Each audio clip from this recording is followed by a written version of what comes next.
I have a better camera at home. I'm not using it today. Well, because I'm walking around, it's easier on the phone than carrying a lot of equipment. Yes, sir.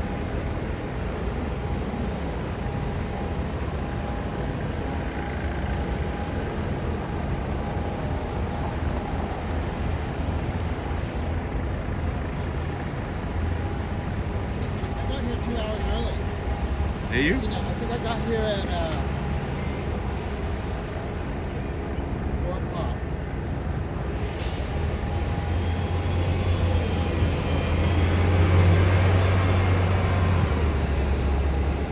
That's what you gotta do. You gotta get there 2 hours early now. Yeah. So you get the best parking space. All right, guys, welcome back.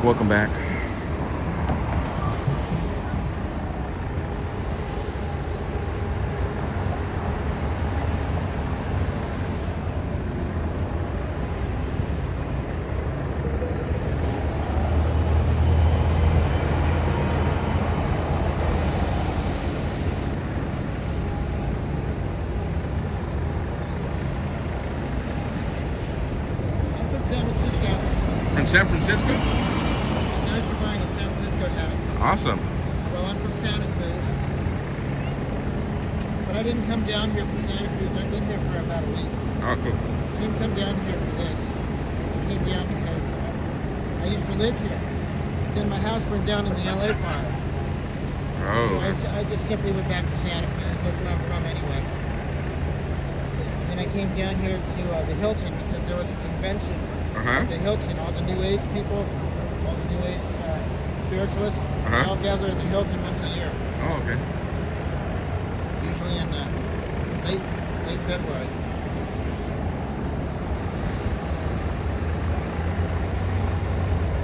I think I'm going to stay down here for another week.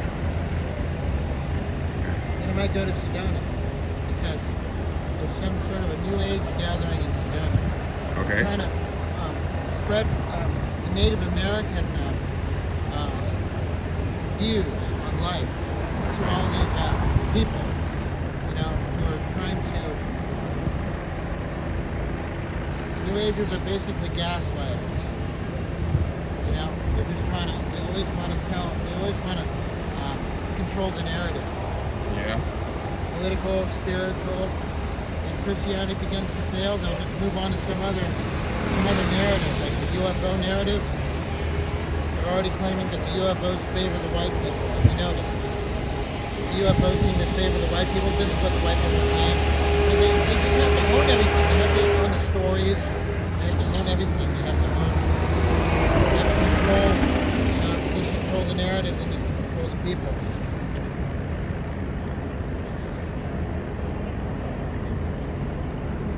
So that's why we have to control the narrative.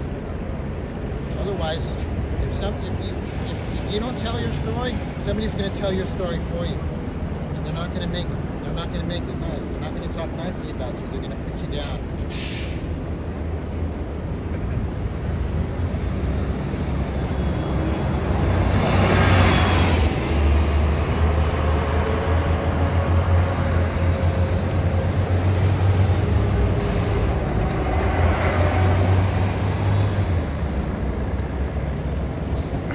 All right, you have a good one.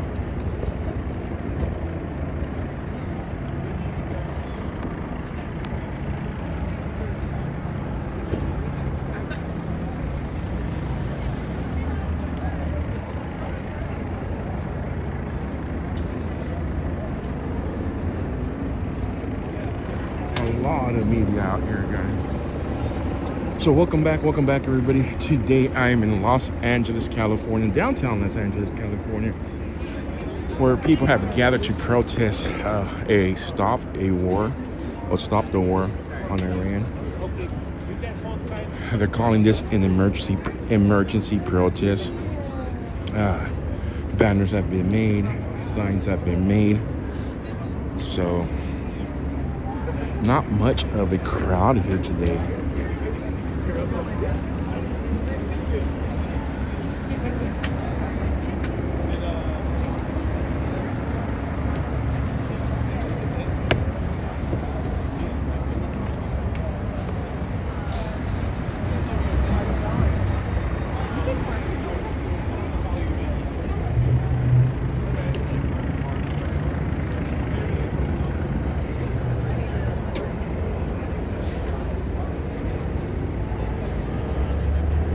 Nano, I agree with you, Nano. I'm just reporting what they're here for. Oh my God, it's what? I saw it like 3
All right, for those of you just joining right now, guys, this is an anti-war. They have signs that say "Stop the War" on Iran. Answer Coalition, Party of Socialism and Liberation. It's who put this protest together. It's a very, very small group compared to all the other PSL protests they do. This is pretty small tonight.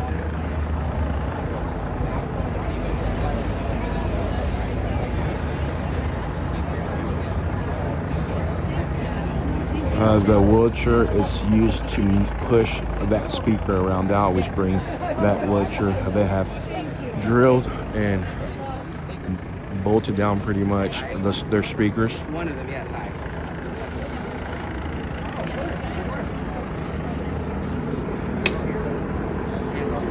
I think this one's sturdier. Stop there. Yeah, good to have you. What are your names? What was it? Eric. Nice to meet you. I'm Cameron. Good to meet you. Sada. Nice to meet you. Okay, well, it's good to have you, okay? Of course. Are you? Okay, wow. Okay, great. Yeah. It's good to all come together. Different backgrounds, but same struggle. Yeah, same fight. Okay, good to have you. Thanks.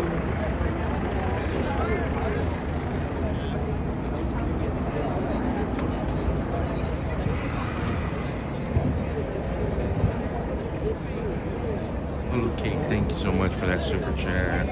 God bless our troops in the USA. Thank you, Taka Joe. You're welcome. Thank you for the support.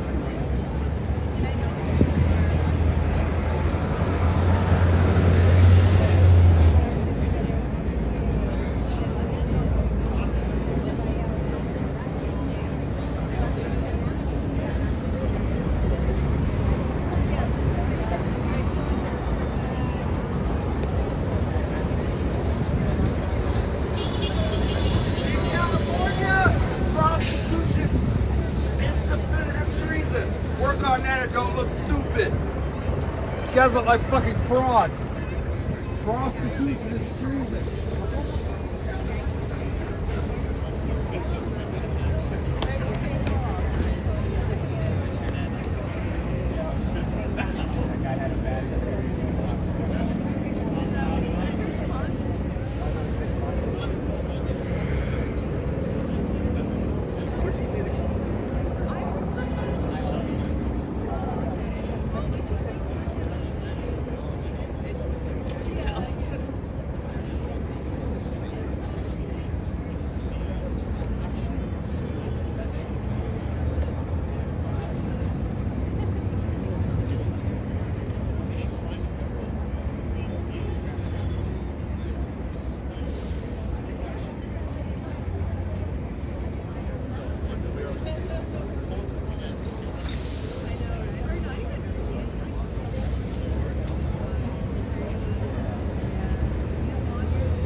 Thank you, Big Tech.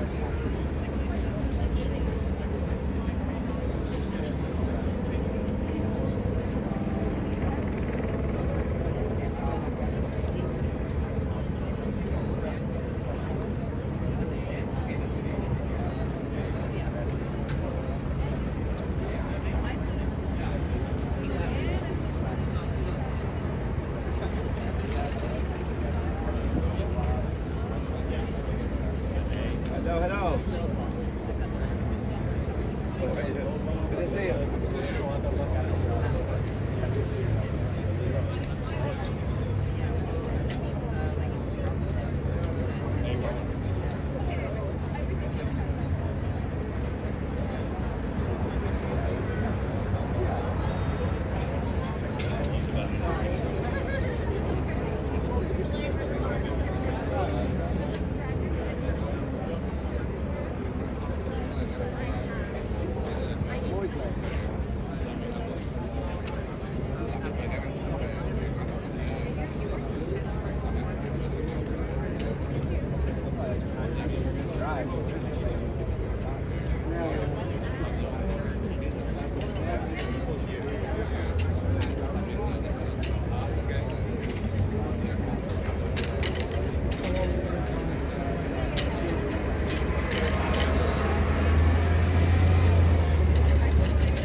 hopefully your procedure went well. Just praying for you today. I got a little bit of rest, not much.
So the event was supposed to start at 6 p.m. I guess they're waiting for more people to show up since it's a small crowd out here.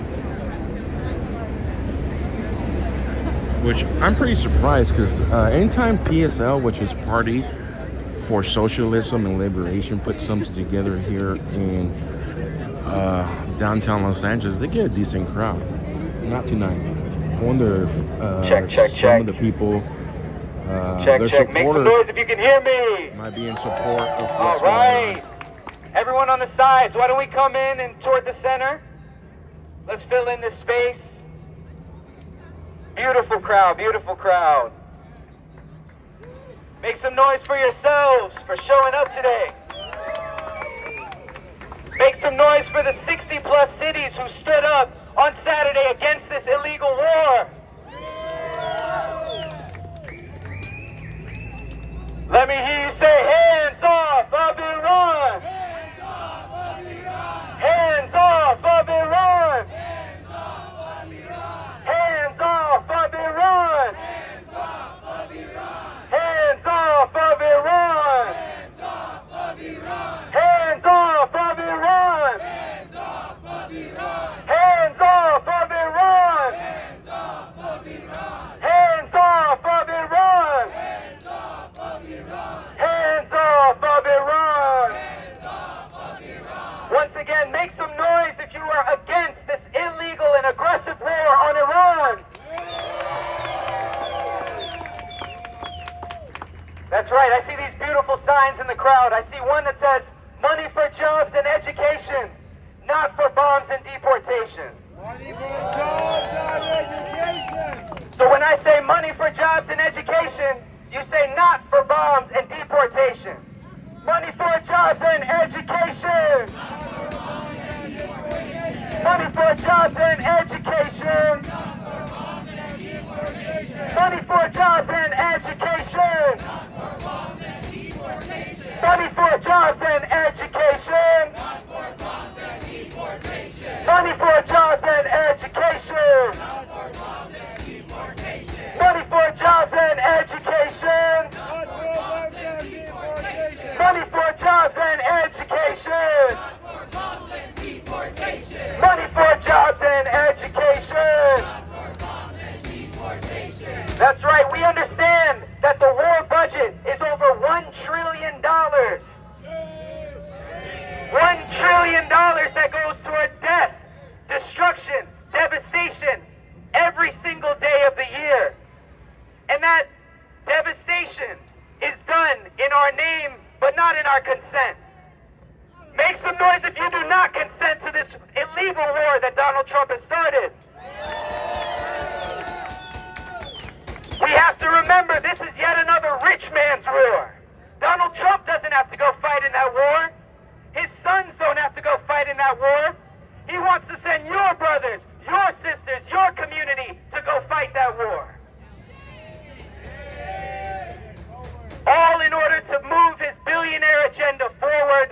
He understands that Iran has the third largest oil reserves in the world. So he wants to seize that oil because he believes that all of that oil does not belong to the people of Iran. It belongs to ExxonMobil. It belongs to Chevron. In fact, Donald Trump thinks, you know, Iran happens to be on top of the oil, but that oil belongs to U.S. corporations. Donald Trump thinks he owns the world. Donald Trump thinks he owns every country, from the United States to Venezuela to Iran. He believes that he can kidnap a sovereign president like he did last month. He believes he can murder a sovereign leader like he did this week. But we as people of conscience understand that this is a war for the rich, it's a war for the oil executives, and we say no more blood for oil. No more blood for oil. No more blood for oil. No more blood for oil. No more blood for oil. No more blood for oil. No more blood for oil. Hands off Iran soil. No more blood for oil. Hands off Iran soil. No more blood for oil. Hands off Iran soil. No more blood for oil. Hands off Iran soil. No more blood for oil. Hands off Iran soil. Once again, make some noise because this is a beautiful crowd on a Monday night.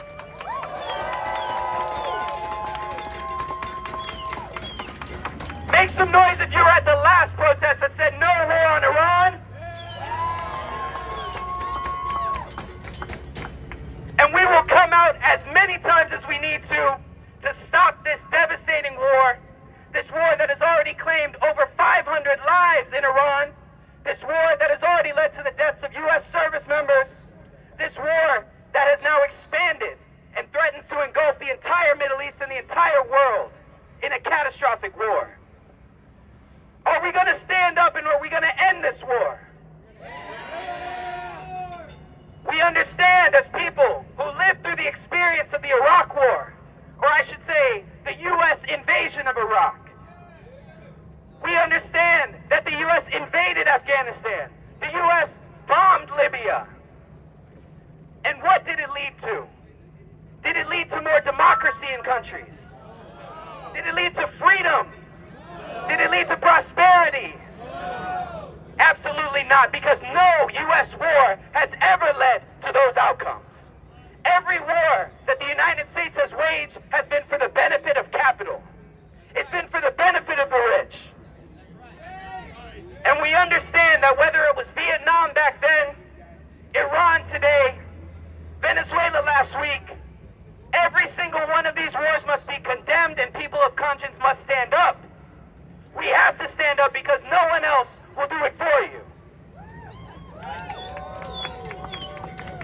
Let me hear you say, no war on Iran! No war on Iran! No war on Iran! No war on Iran!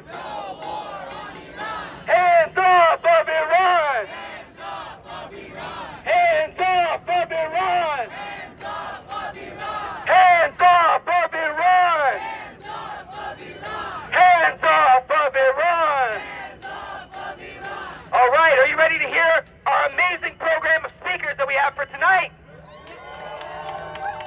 That's right, you're going to hear from people who are ready to stand up. No matter what background they come from, we are united and we are together in this struggle. A struggle that may start as hundreds, but will become millions if Donald Trump continues this illegal war. So what I want to do is introduce our first speaker today. I'd like to introduce Ida Ashori, who is an Iranian-American anti-war activist, as well as a candidate for LA City Attorney. Please welcome Ida.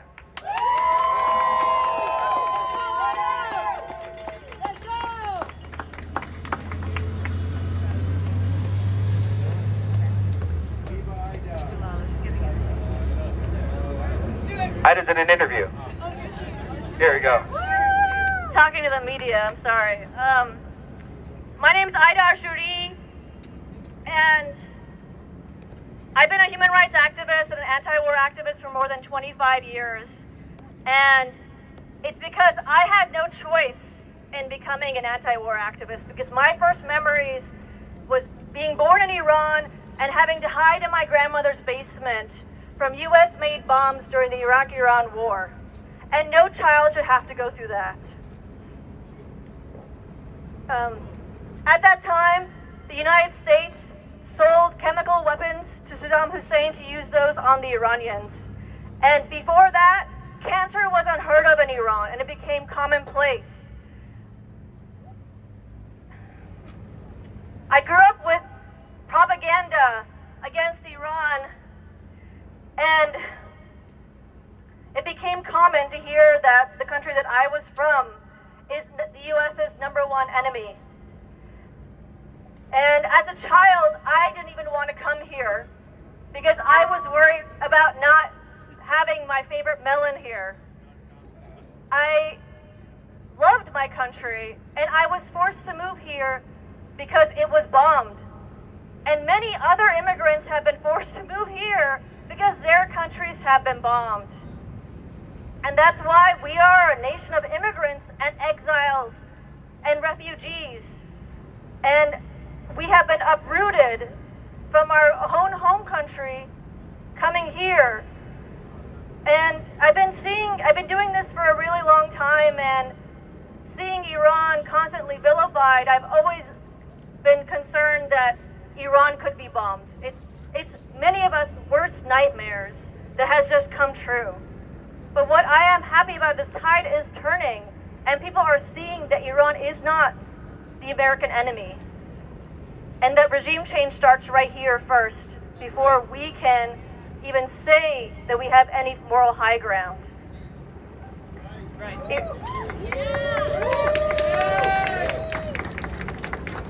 Iranians have the right to, and the ability, should have the right and the ability to control the politics in their own country. But that's not been the history. We all know what happened with Mohammad Mossadegh and the coup in 1953. At that time, Iranians were paid to protest, and the CIA and the UK cooperated to get rid of a leader that nationalized their oil, that stood in the way of British Petroleum controlling its oil reserves. And we're continuing to see the same imperialism today. But even before that, in 1943, the Allied forces occupied Iran and starved Iranians, stealing their food just like they did in India. And 3 to 4 million Iranians, a quarter of the population, was starved to death. What's happening now is not in a vacuum.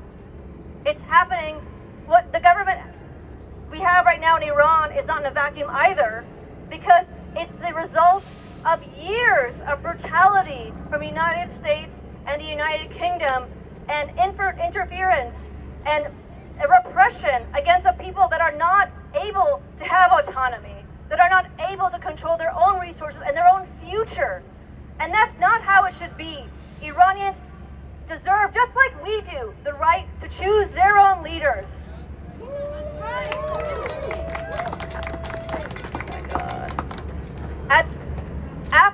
After the coup, the CIA helped put in another repressive leader and created Sabak, which kidnapped, tortured, and executed tens of thousands of Iranians. The propaganda that Iran is the enemy of the United States still continues to this day. Kamala Harris and Derek Tran, a local congressman, said Iran is our greatest enemy. In response, that's their response to the bombing. Not saying we should stop bombing another country. Instead, they say that's our enemy. Instead, this country has said this is the axis of evil, at the same time funding a genocide. So, Iranians have every right to be suspicious about any sort of media attention to what is happening, as well as any sort of interference with the United States. When the Green Revolution was happening, when we actually had a dispute with electoral results, there was no media attention at that time, because their goal is never democracy. They don't care about the Iranian people. They want to control our resources and use the people as pawns. I would go to rallies and no one would be there. I would shout, why aren't there protesters dying in the streets? Why aren't you covering it? And it was silence at that time. So, right now, you see the media covering more the dancing diaspora than you do the people who are mourning their loved ones in Iran, mourning the fact that our country is being bombed, mourning the more than 150 little girls that were bombed. This is also a distraction, a way to divide us and distract us from what's happening right here in this country. The fact that you have people in charge who have raped little girls, bombing little girls. The fact that protesters in our own streets have been murdered by our government. The fact that people are being murdered in our detention centers that are also being paid by our tax dollars. And they're still growing, they're still building these detention centers, they're still building prisons, and people continue to die in them. They killed a head of state, another head of state in another country, and there's no call to action. Our Democratic leaders are meeting tomorrow. They knew this was going to happen, and they're meeting after the bombs already dropped. They spent $779 million of your taxpayer money on one single day of this blood-thirsty bombing. A free Iran means freeing it from the grips of imperialism, Zionism. It means doing something about climate change so that way oil-rich countries are not feeling the stress, the repression, where they feel that the U.S. imperialism is breathing down their necks, that they can't survive and build their own country. Right now, this event is also a distraction for what's going on in Palestine, in Lebanon, in Syria, as a genocide continues, as Israel continues to expand its borders. It's a distraction from the violence here. To demonize Iran is also distract you from what the country that's committing a genocide is doing. It's a distraction from other countries in the region that are getting U.S. aid. In Saudi Arabia, you can't even post anything on social media. You go to jail. In Egypt, you can't protest. You go to jail. They claim that they want to give freedom and a new government, but they're killing and assassinating the opposition leaders that are actually under house arrest. They are killing people in Evin prison who are detained as dissidents. Last year, they bombed Evan Prison as well. They bombed the trans wing in Evan Prison. And you might wonder, why is there a trans wing? That's because trans people have a legal right in Iran and a legal right to the IDs that they want. And in Kansas, you just saw trans people get their IDs taken away from them. In Iran, more women than men go to university, which is unlike any other neighboring country. They started their metro the same time as LA did, under sanctions and an embargo, and they have more miles of track, more stops, and their tickets are cheaper than Los Angeles.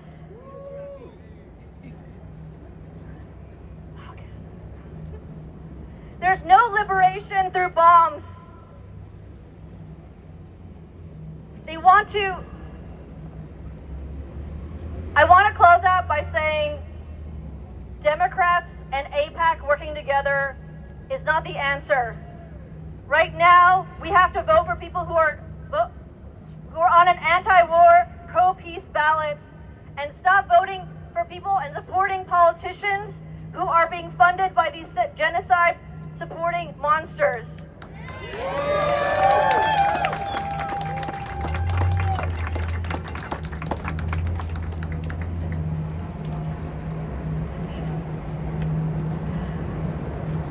And I have to say, it's Ramadan right now, and they know that 95% of Iran is Muslim. And they're using anti-Muslim rhetoric to also demonize Iran. And it just shows you the propaganda that's been built up over years against Iran, against Muslims. So you are distracted and you feel that you have an enemy outside this country. So you don't see that they are the ones that's starving you. They are the ones that aren't giving you the services that you need. They are the ones that are preventing you from getting health care. They are the ones that are making your life miserable. Not Iranians, not a country on the other side of the world.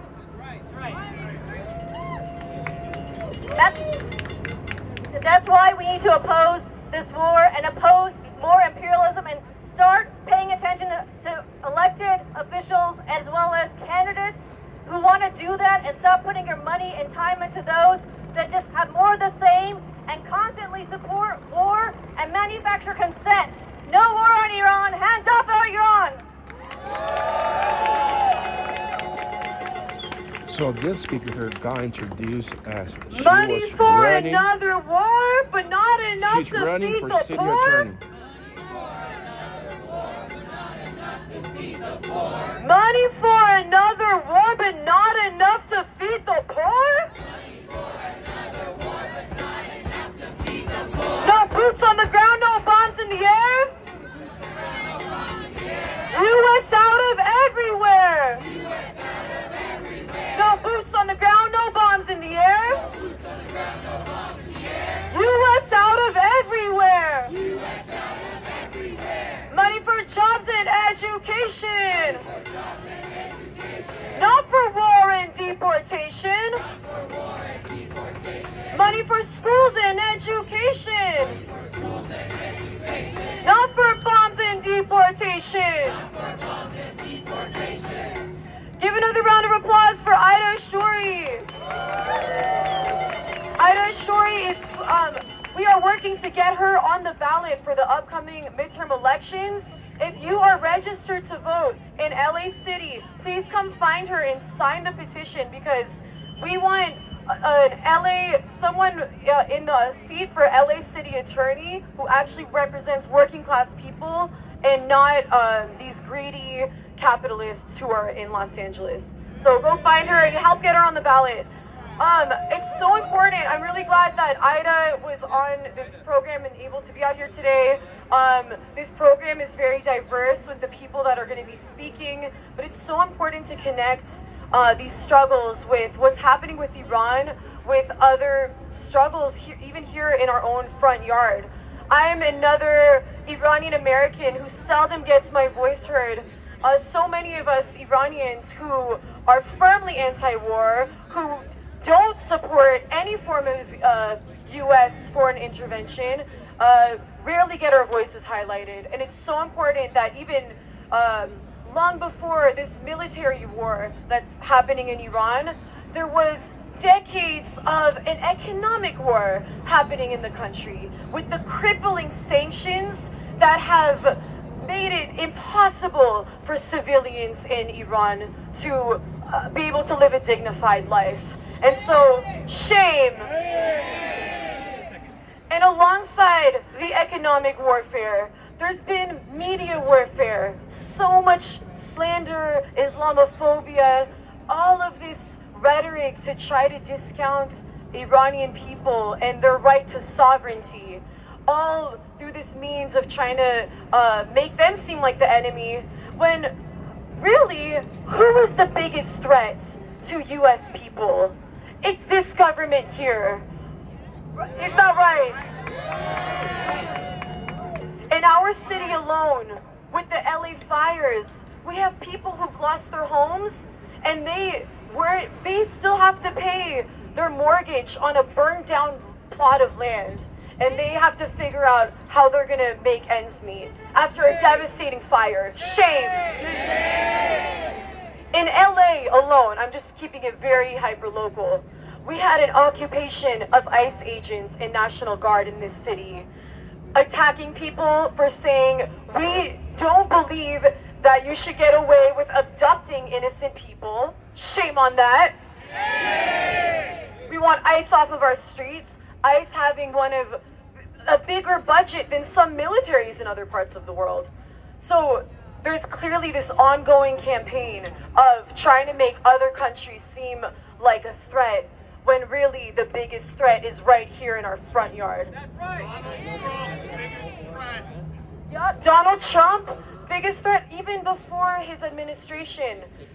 Look back to even the past few presidents, right? Blood on their hands, whether it's the bloodshed in Gaza, whether it's the illegal coup and murdering of Gaddafi, whether it with Obama, whether it's the illegal invasion of Iraq in 2003 under George Bush Jr. Like, we could keep naming these war criminals. And so with that, it's so important that we understand it's Trump right now, but it's not just Trump, it's not just the Republicans. The Democrats are just as complicit, sitting on their hands. Strongly worded statements are not enough. We need to mobilize, we need to keep mobilizing, and we need to build a viable movement in the thousands and in the millions so that we fight back and so that we win. And with that, I want to introduce our next speaker, Lalo Vargas, who's running for a statewide position for insurance commissioner with the Peace and Freedom Party, a party that is socialist and anti-war, and that was birthed from the anti-war movement of the time and the civil rights movement of the time back in the 60s, and is still alive and strong today. So please give it a big warm applause for Lalo Vargas. Thank you. We want justice, you say how? We want justice, you say how? Hands off of Iran now. Hands off of Iran now. We want justice, you say how? We want justice, you say how? Hands off of Iran now. Hands off of Iran now. Hands off of Iran now. Hands off of Iran now. Hands off of Iran now. Hands off of Iran now. All right, Los Angeles, if you came here after a long day of work, can you make some noise? That's right. The working class of this country, alongside with all of the candidates for the Peace and Freedom Party for statewide office, stand unequivocally against this unprovoked, this illegal and senseless war that is being waged by Donald Trump and Netanyahu on the people of Iran. Make no mistake, this war is illegal. This war is being waged without the consent of the American people. That's right. And this war is currently being financed by our tax dollars. This is not a war about security. This is not a war to make Americans' lives better, to make everyday Americans' lives better. This is a war for oil. This is a war to disrupt the sovereignty of other nations. because Donald Trump and his billionaire buddies think that they can own the world and go into any country and do as they please. Are we going to let them do that? No! If this war was really about security, then if Trump was really focused on security, he would be pulling out ICE agents from every community, because those ICE agents are tearing our communities apart. Not to mention that this country, the United States of America, is the only country to have ever dropped a nuclear bomb, not just once, but twice, on civilian populations. And so we know that this is a war that is being built on lies. And we have been here before. George Bush lied to the American people to start his senseless war against the people of Iraq. He started another war without our consent against the people of Afghanistan. And these wars continuously enjoyed bipartisan support. Just like Trump's intervention in Venezuela earlier this year, it enjoyed bipartisan support. Meanwhile, how shameful. Meanwhile, the people of this country, millions of people in this country, are struggling by living paycheck to paycheck. In this state alone, California, we have a $4 trillion economy, and yet the bottom 39% of people are struggling to make ends meet, living paycheck to paycheck. We have the wealthiest economy in the whole country, but do we see that $4 trillion economy in our infrastructure? No. Do we see it in our education system? No. Do we see it in our healthcare system? No, because if we did, we would have a free universal healthcare for everyone. We would have fully funded schools. We would have an end to the war machine that is continuing to pollute our environment, that it pollutes our environment much faster, at a rate much faster than any of us could ever do in our entire lifetimes. And I'm an environmental science teacher with public schools here in Los Angeles, and I know that the Pentagon, which takes up $1 trillion of the U.S. budget every year, is the #1 polluter on the entire planet. And so the Peace and Freedom Party and all of our candidates, we stand on the same principles that the Peace and Freedom Party was founded on in 1967. Because back then, the people of the United States had two options for president of the U.S. A Democrat warmonger and a Republican warmonger. Sound familiar? We had the same situation just in the last election, and then the election before. We're being forced into a corner to choose between one warmonger and the next. And we say no more. No more to senseless wars. No more to sending our troops abroad. No more to fighting a rich man's war. No more. No more. No more wars. And make no mistake, this is a rich man's war. The billionaires, their children are not going to have to send their kids to fight in these wars. The billionaires don't have to fight. It's the CEOs of ExxonMobil, the CEOs of Chevron and British Petroleum. They're the ones who stand to benefit from this war for oil. It always has been them. It's always about the resources. And the same billionaires that are calling the shots for this war are the same billionaires that are calling the shots to use the funds of the Department of Homeland Security, and instead of funding FEMA, they're funding ICE.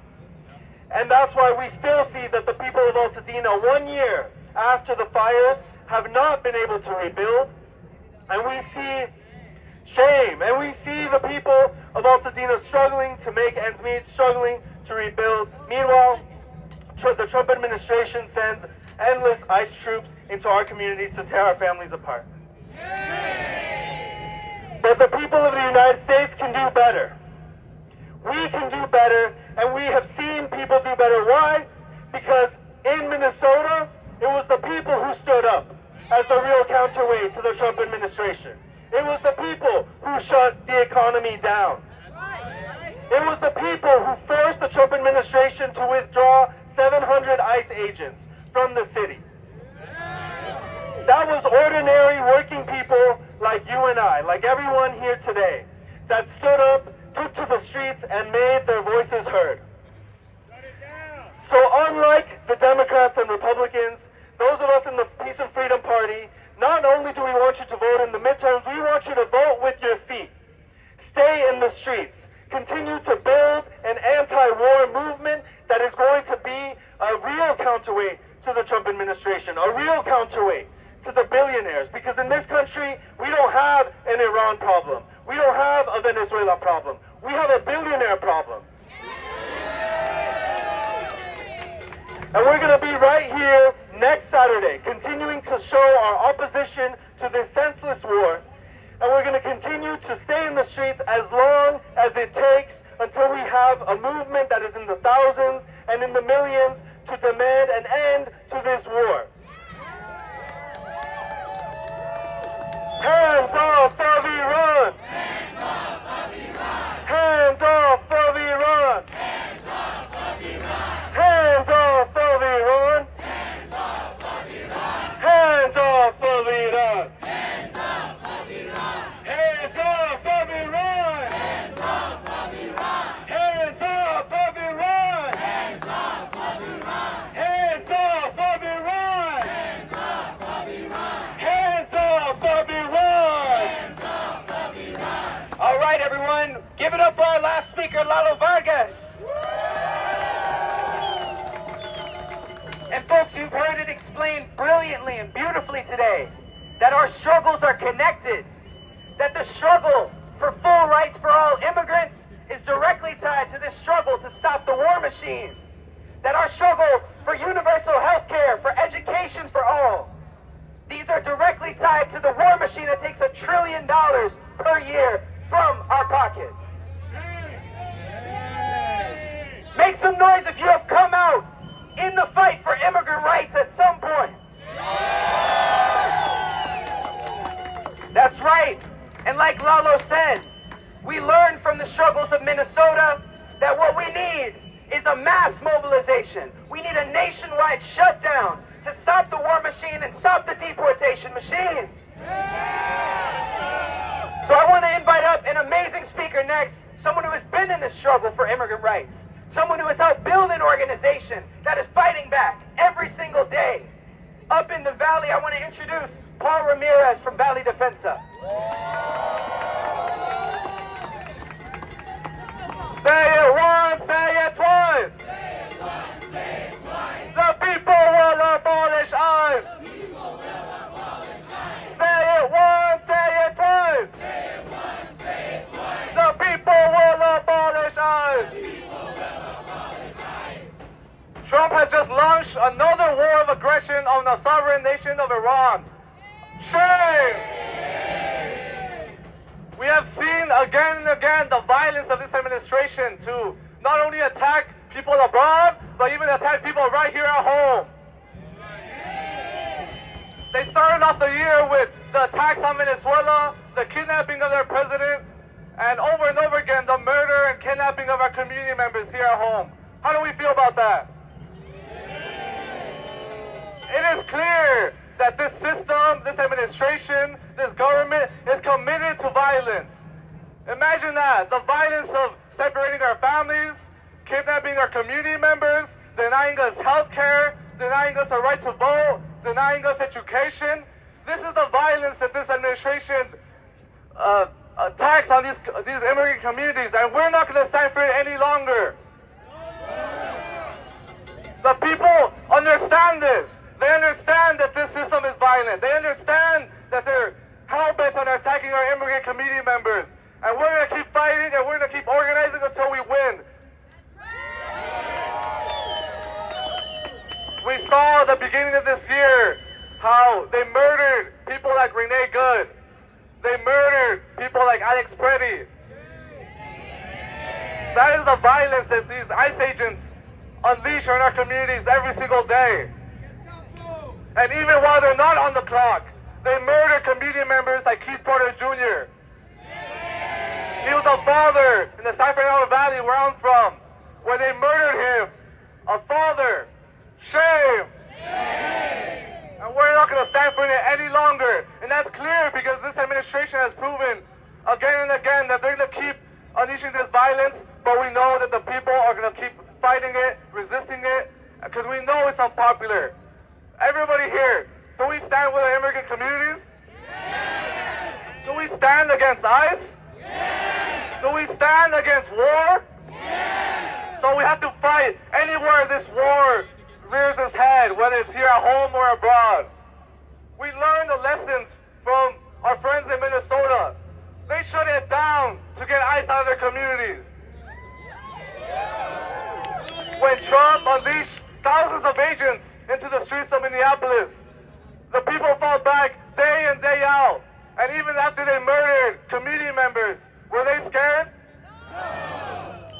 They organized something we haven't seen in decades. They organized a general strike. They showed us the way. That is the path forward. That is our task ahead of us. If we want to shut down the attacks of this administration, then we have to shut down our streets, shut down our schools, shut down our workplaces, shut down this economy. That is the power we have as working people. We are the ones that build everything. We're the ones that are teaching our kids in the schools. We're the ones that are paving our streets, cleaning up our streets. We're the ones that are taking care of our sick people, our elderly people in the hospitals. We're the ones that do the work every single day, and at any moment we can decide to end it. That is our power. And then the administration recognized this. They had to make concessions with our movement. They removed Greg Bovino. They retreated hundreds of agents. And then after we shut it down again on January 30th, turned it to a national movement, they announced the end of Operation Metro Surge. That is the power of our movement, that we can get together, organize our workplaces, organize our schools, and build a movement to shut it down and show that we are not going to put up with this any longer. So in the same vein, as we fight, not just to end the war in our immigrant communities, we need to end and mobilize and shut it down to end this war abroad on Iran. It is clear the effects that the wars have on so many communities, so many countries. People are forced to leave their homes because of war. People don't just immigrate. It's not an easy decision to leave your country, leave everything behind and move to a new country. It takes so much sacrifice. And people do it because bombs are dropped in their community, because jobs are taken from their communities, because the same corporations, the same billionaires, the same companies, they attack our communities everywhere, and they force people to leave their homes. These wars are what create this immigration crisis. So we have to stand against war just as we stand with our immigrant community.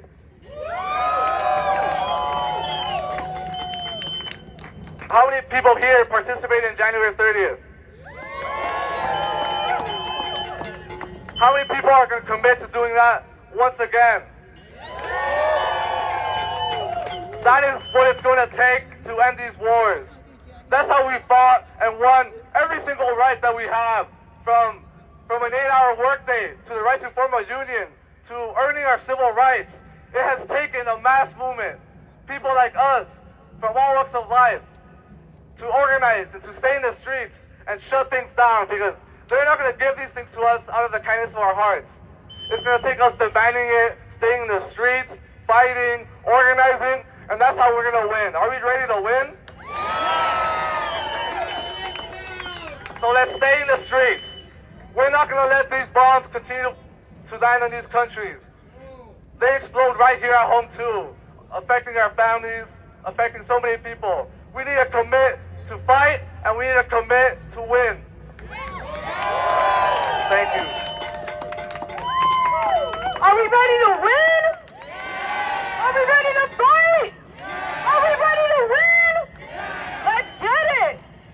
From LA to the Middle East. No justice, no peace.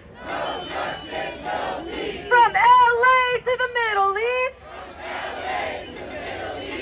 No justice, no peace. No more blood for oil. Hands off Iran's soil. No more blood for oil. Hands off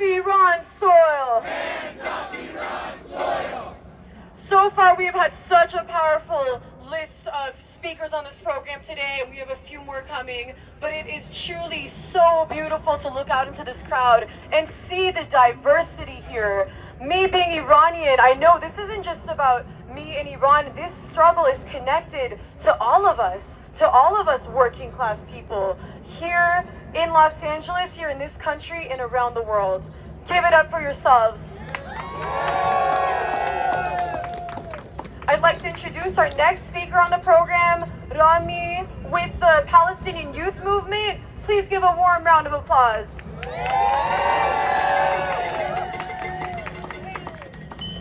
Good afternoon, Los Angeles. My name is Rami.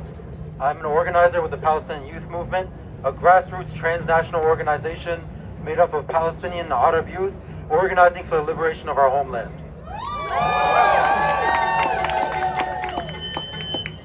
I'm here with you today to say, U.S. out of the Middle East, no war with Iran.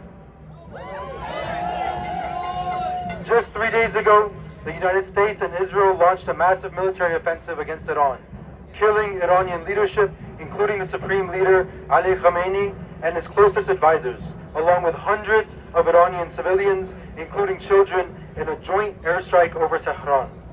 Let's be clear, this was not diplomacy. It was an act of war. This attack took place even as Iran signaled openness to diplomatic talks to prevent escalation.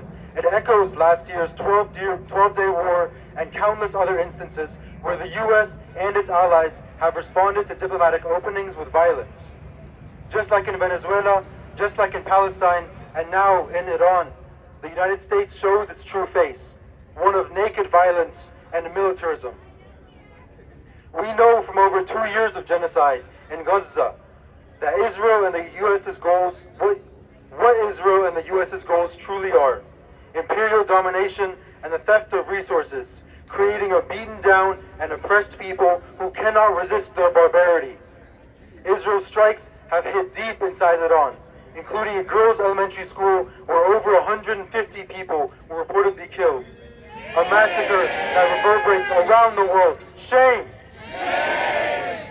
Israel and the U.S. are now dragging the entire region into wider war.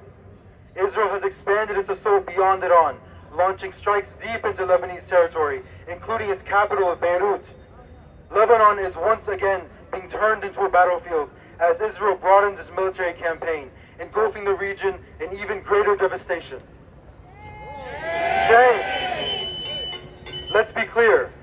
This so-called defensive attack narrative that Israel and the U.S. are claiming ignores reality. It ignores the bodies of school children crushed under the rubble of Israeli missile strikes. It ignores the people in Tehran and other cities who have been killed or wounded in these bombardments. It ignores the suffering of the Palestinian, Yemeni, Lebanese, and Iranian people, and everyone living through violence every day at the hands of the U.S. and Israel. The same forces driving this war are rooted in a long history of denying nations their right to self-determination. The U.S. and its allies speak the language of democracy, yet repeatedly undermine the sovereignty of countries that refuse to submit to their political and economic control. That's right. Sanctions, coups, assassinations, military threats, these are tools used to weaken independent states and dictate their futures from afar. Iran, like Palestine, like so many nations before it, is being told that its independence is conditional, that its right to defend itself, to chart its own political path, to control its resources, exists only as long as it aligns with Western interests. That is not democracy. That is imperial domination. And here in Southern California, we the people are beginning to see this clearly. We are recognizing that a government willing to deny sovereignty abroad will also disregard the will of its own people at home. We see the connections between the struggle for self-determination overseas with the fight for justice and accountability right here. What we do abroad boomerangs back to impact us locally. The militarization of our streets, the surveillance and kidnapping of our community members. These are not separate from each other. So our demand today is clear. No war with Iran. No more assassinations. No more sanctions. No more military bases encircling nations that simply want to determine their own future. No more endless wars carried out in our name. The people of Iran have the right to sovereignty. The people of Palestine have the right to sovereignty. The people of Lebanon, of Yemen, of every nation facing U.S. interference have the right to chart their own political paths without threats, bombs, and economic strangulation. And if our government refuses to respect their sovereignty, then it is up to us, the people living in the center of this empire, to demand an end to these wars and an end to this imperial expansion. U.S. out of the Middle East, no war with Iran, and free Palestine.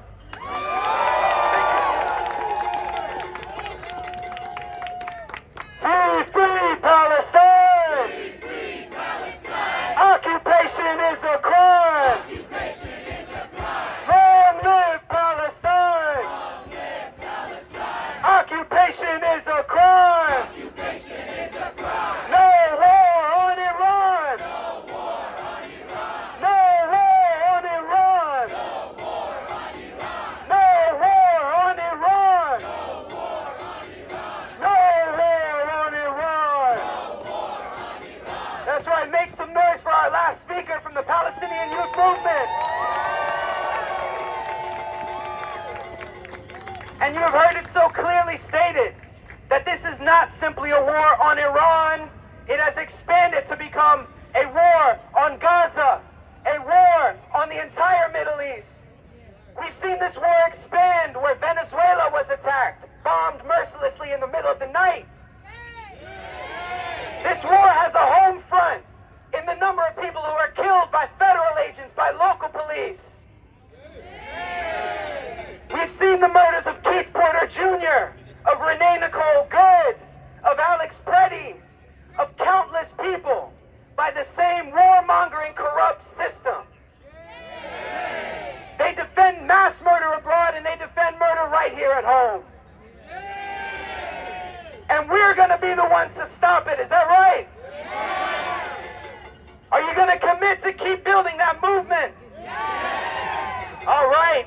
So let's keep the energy high. I want to welcome up our next speaker, Taiba, with Irvine Muslim activists, as well as with Iranians for Palestine. Please welcome Taiba. Hi, how are you?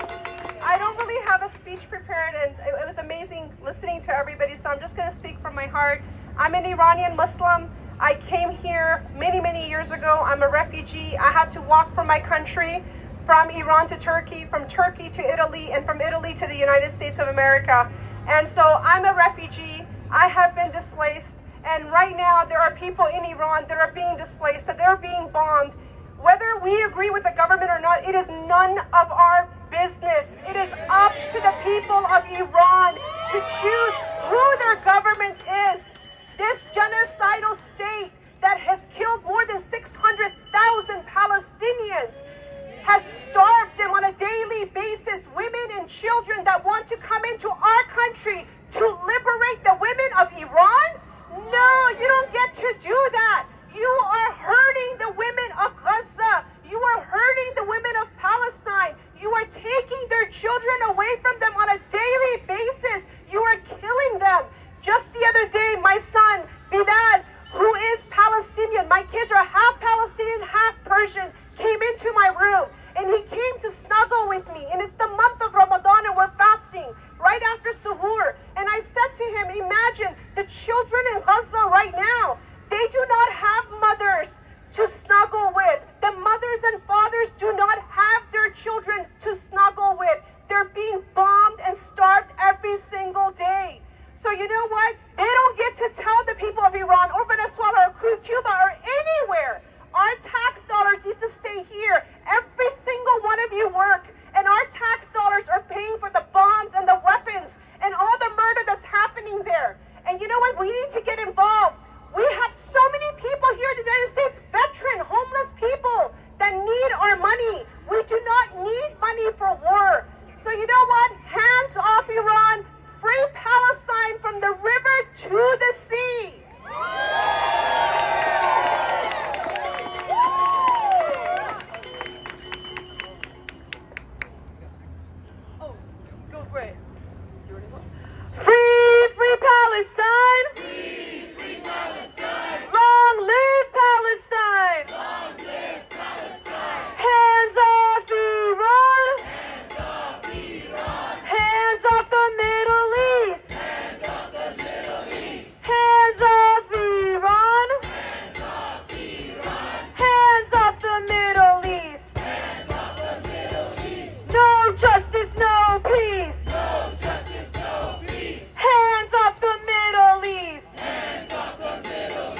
We can't emphasize it enough. We saw that in the first day of these airstrikes across Iran, one of the places targeted was civilian infrastructure, was an elementary school. And it's just so important to highlight that. Shame. Confirmed over 160 people dead, dozens of which young girls. Shame. And right here in our own backyard, down the street in Inglewood, 5 public schools got shut down because they're trying to prioritize making it more profitable for the capitalists with SoFi Stadium and trying to make it more profitable for when the Olympics come in. And they don't care about children, whether here in LA, in Inglewood, or in Iran, with children being murdered. Shame. And we need to make that abundantly clear and really continue to connect these dots so that those of us who showed up for this, we continue to show up and bring more and more people into the fold so that we bring this movement to not just the movement of hundreds, not just the movement of thousands, but bringing up to a movement of millions of people in the U.S. Are we ready for that? With that, I want to invite our last speaker on the program. Please give it up for Amari, organizer with the Party for Socialism and Liberation. Give it up. No boots on the ground, no bombs in the air. Boots on the ground, no bombs in the air. U.S. out of everywhere. U.S. out of everywhere. No boots on the ground, no bombs in the air. No boots on the ground, no bombs in the air. U.S. out of everywhere. U.S. out of everywhere. U.S. out of everywhere. U.S. out of everywhere. U.S. out of everywhere. U.S. out of everywhere. That is the demand of the people here in the United States. No boots on the ground, no bombs in the air, because we understand that this is an illegal war that we have been forced to pay for, and we stand to gain nothing from.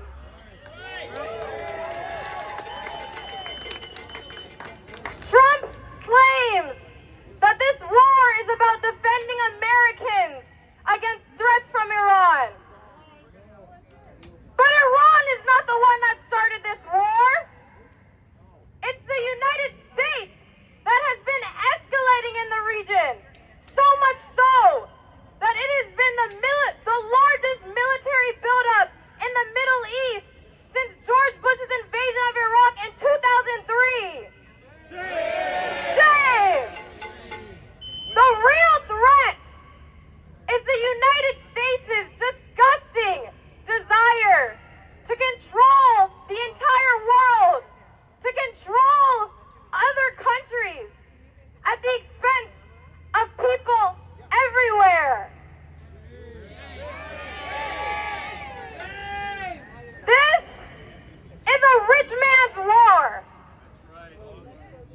Working people in the United States are suffering and dying every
the U.S., the Trump administration, cannot ignore our calls for no war on Iran! No war on Iran! No war on Iran! No war on Iran! No war on Iran! No war on Iran! No war on Iran! No more blood for oil! Hands off Iran soil! Hands off Iran soil! No more blood for oil! No more blood for oil! Hands off Iran soil! Hands off Iran soil! Hands off Iran soil! Hands off Iran soil! Hands off Iran soil! Hands off Iran soil! Hands off Iran soil! Hands off Iran soil! Hands off Iran soil! That's right, make some noise for our last speaker just then, Amari from the Party for Socialism and Liberation. Friends, we stand together.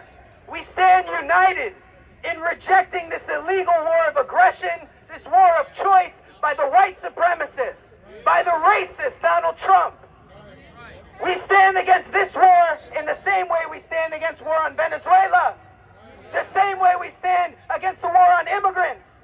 The same way we stand against the war on Black America. The same way we stand against the war on Cuba. Day after day, this government does not only harm Americans, it harms people around the world. We in the belly of the beast have a duty to bring that to light, to talk to our communities, to build this movement. Because guess what?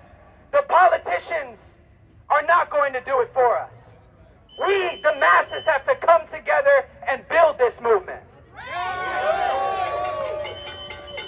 Because we, the working class people, all of us who go to work for a living, unlike Donald Trump, unlike Jeff Bezos, unlike the oil CEOs, we work hard for a living. And then our tax dollars get taken from us in order to fund endless war, in order to fund genocides around the world, and in order to fund federal agents who then come back and kill us and kidnap our communities. And what I want to say is this is a war on the people with many different fronts, but we are fighting an important front right here. In this movement, look around, see how many people have come together who have said that enough is enough, that no more blood for oil is the slogan that we need to move forward. Because guess what? None of us have stocks in oil companies. None of us have stocks in weapons manufacturers. Those are the people who are celebrating today. It's the people who profit and who benefit from war and destruction. And that's what I want to say, is I think all of us should be outraged that anyone would celebrate the bombing, the savage, merciless, and illegal bombing of another country. It's a shame that anyone would celebrate it, but we are building an even more powerful anti-war movement that can stop this madness once and for all. And what I want to tell you is we have a big task ahead of us. We see that this government and its allies like Israel will stop at nothing to bring the entire world under their boot. They will stop at nothing in order to bring the entire world under U.S. domination, under U.S. economic control. But that's not going to happen because the people of the world outnumber the billionaires. And we see that each and every time they need to invent a reason to bomb a country and to convince people that you should not stand against the war. We saw the lies about the weapons of mass destruction in 2003. We saw the lies about October 7th, and we're seeing the lies today that Iran poses a threat to the United States. But Iran poses no threat to the United States. The United States is the biggest threat to peace across the world. The United States is the country that has not just one nuclear weapon, not 100 nuclear weapons, not 1,000 nuclear weapons, but over 5,000 nuclear weapons. The United States stands as the only country to be heartless and cold and savage enough to use those bombs on another people. In fact, using those bombs, testing them across the United States, poisoning the rivers, poisoning the communities, and poisoning the world with its nuclear testing. And this is a big task that we have ahead of us. The U.S. war machine, Donald Trump, Pete Hegseth, Marco Rubio, they think they can walk around the world and claim it as their own. But they have another thing coming. They have another thing coming because the people believe something different. The people understand we all bleed the same, we all share this planet, and we should all share in its wealth. We don't believe a few billionaires should run the entire world. We don't think there should be any trillionaires. We don't think there should be any billionaires. We want each and every person to be fed, to be educated, to be clothed, to be sheltered. That is much more important than anyone having a yacht, than having 5 vacation homes. We want peace, we want justice, and we want dignity for our people. And I want to tell you something. They're going to call you crazy. Whether it's Donald Trump or some of the mainstream media, they're going to attack the anti-war movement. They did the same thing during the Iraq invasion. They said, if you stand against this war, you stand for Saddam Hussein. That was the lie that they told.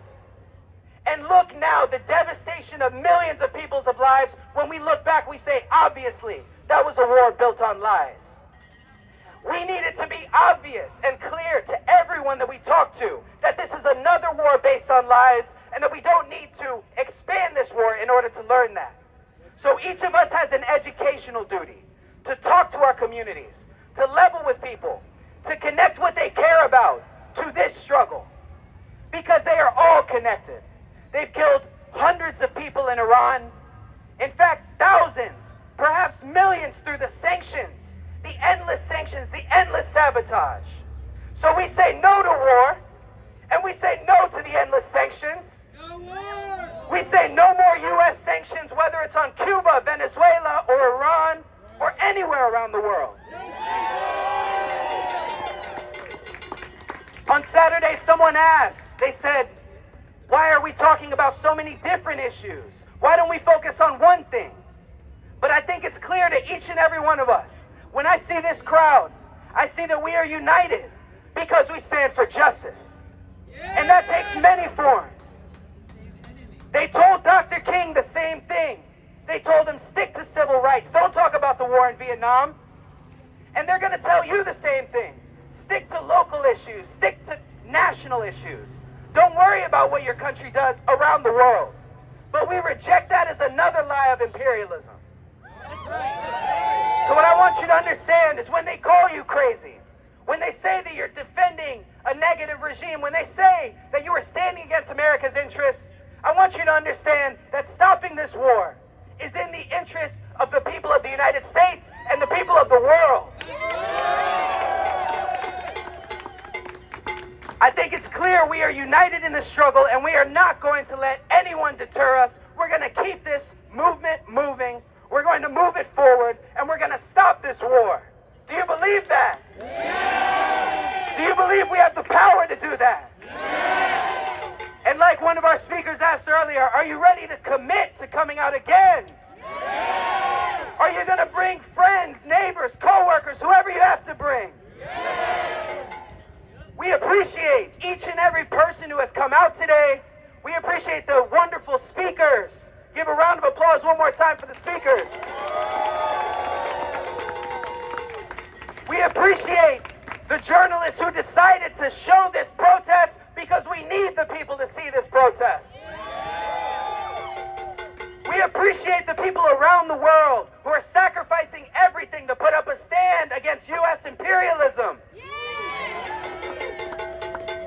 And I believe that we can win this struggle, but we have to continue, we have to stay persistent, and we have to stay determined. We want to see all of you on March 7th, this Saturday. We're coming back, and we are saying no war with Iran. Let me hear you say no war with Iran. No war with Iran. Let me hear you say no blood for oil. No blood for oil. Let me hear you say fund people's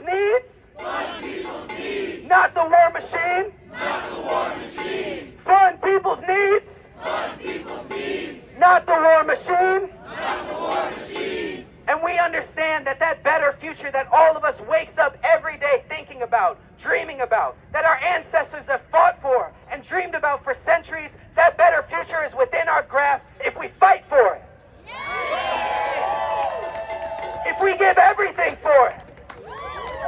And if we stand together, there's nothing we can't accomplish, folks. Let me say, no more blood for oil! No more blood for oil! Hands off Iran's soil! Hands off Iran's soil! No more blood for oil! No more blood for oil! Hands off Iran's soil! Hands off Iran's soil! No more blood for oil! No more blood for oil! Hands off Iran's soil! Hands off Iran's soil! No more blood for oil! No more blood for oil! Hands off Iran's soil! Hands off Iran's soil! So what I want you to do as we end today's program is talk to your neighbors, talk to an organizer today, talk to somebody, get involved, join an organization. My name is Cameron with the Party for Socialism and Liberation. I'd be happy to talk to anybody who is moved by the message you heard today, anybody who wants to join something bigger than oneself, anyone who believes that that better future is possible. Come talk to an organizer and get involved, because we can do this only together. So folks, stay courageous, stay brave, continue to educate, continue to talk to people, and make sure that you come out on Saturday, March 7th, tell your friends, post on social media, and we will see you again. Stay in the struggle.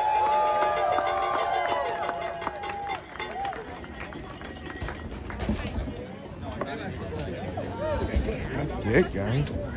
No marching on the street today.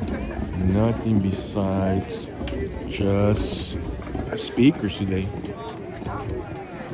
I'm kind of shocked, because usually when they put together a late night stream are to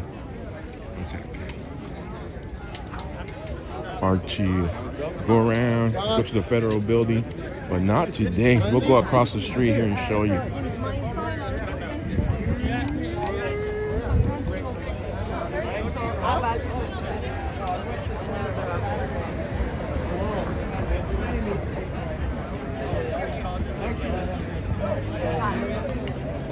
And not many people showing up.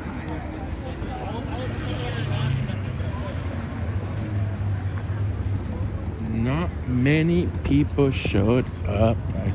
Let's get back to my vehicle and we'll get talking. We'll start driving back to Bakersfield here shortly.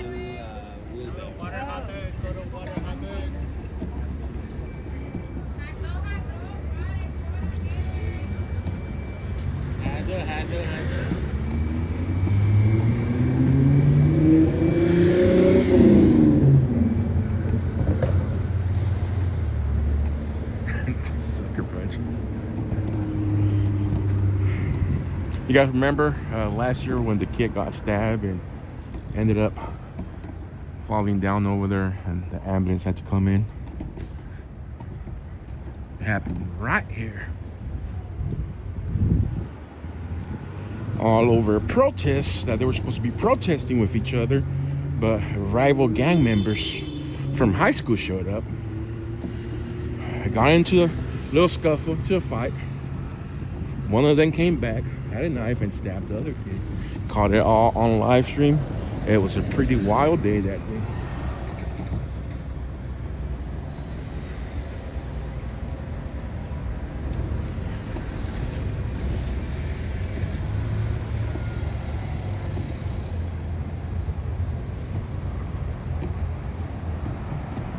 So, just a whole bunch of speakers today, guys. Nothing much. For it being an emergency protest, nobody came out. So, my question is this. I've covered a lot of PSL, which is Party for Socialism and Liberation. That's what PSL, the people who sponsor this event, who put the event together. A lot of them have Middle Eastern protesters. So I wonder if that had to do something with this crowd being so small today. For it being here in Los Angeles, it was a very, very small crowd.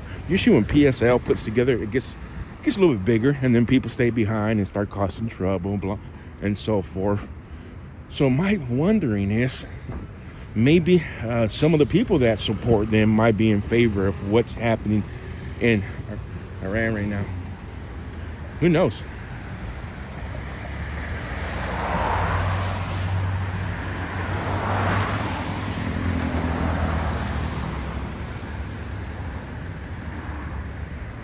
Yeah,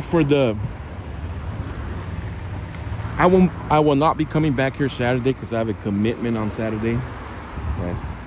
Like 2 months in advance. This Saturday I will not be available. All right.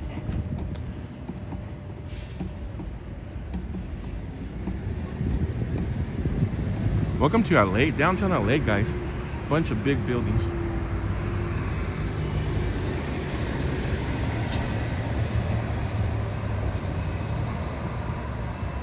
Hey mate, I'm on the phone to the cops now? Huh?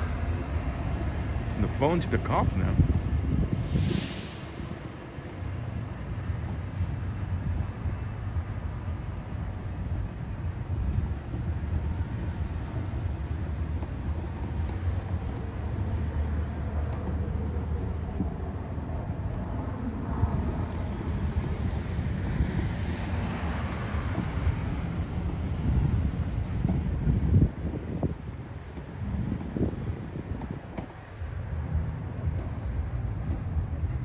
Where we're heading? I'm heading back to Bakersfield, guys. Just gotta go get my vehicle where I parked at. There's no parking here in the streets, so you gotta find the parking lots to park in. And then you could park in the media spot over there, but I don't like doing it because if they get rowdy, they start destroying media vehicles. Happened last year when they vandalized a lot of the media vans, broke the windshields, were hopping on top of them.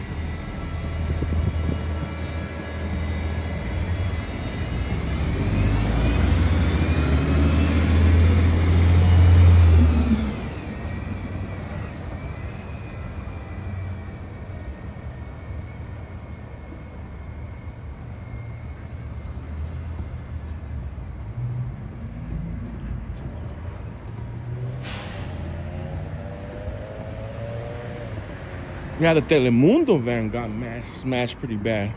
NBC Telemundo. All of the Peacock family, they destroyed that van last year. A whole bunch of cyclists.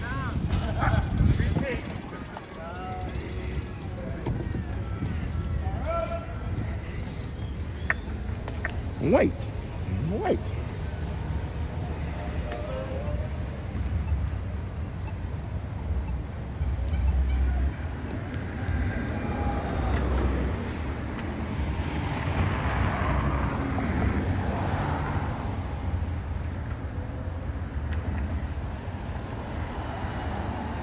Joshua, at what time is that event? Because at about 5 p.m., 6 p.m. I've been out to the Hollywood one before 3 years ago. I've been out with you guys out there. I have a commitment on Saturday.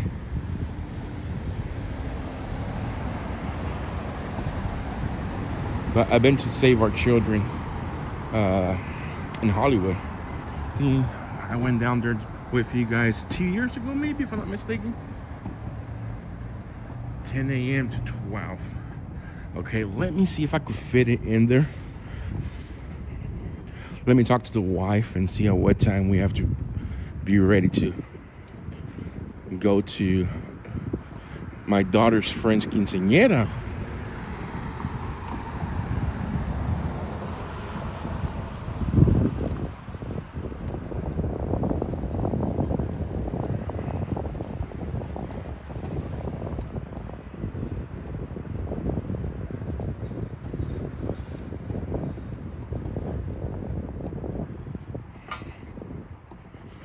Yeah. Oh, the last Save Our Children. We went through that. Oh, let's see. We went down through Hollywood. We went through that farmer's market. And that lady who got triggered and she started throwing her milk or whatever she had at us. I remember now. We ended up walking through farmer's market. You guys were holding your guys' signs, Save Our Children. And for some reason she got triggered and she started throwing ice, water, and so forth.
Let me put up the starting real quick. That way we can have service once we go up the Grapevine.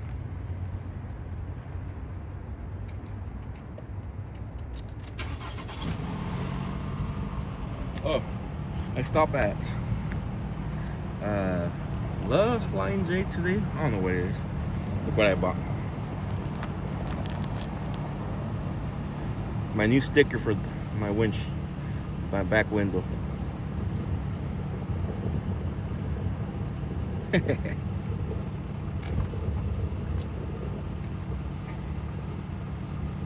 Yeah, man. Oh, the left.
Un momento.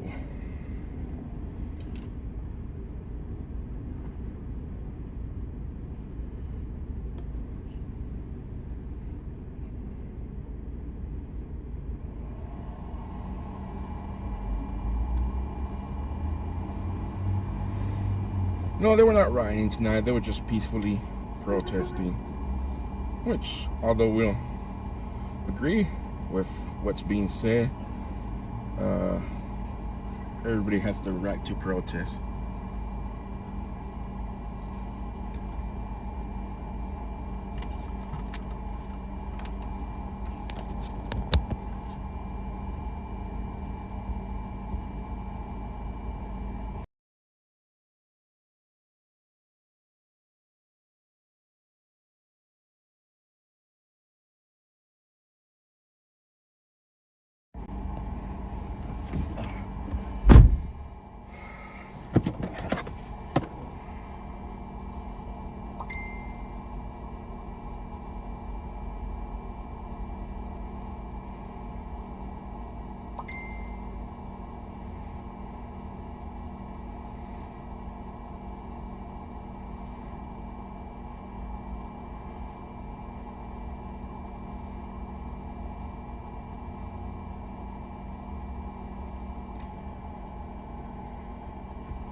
Yeah, it's my phone.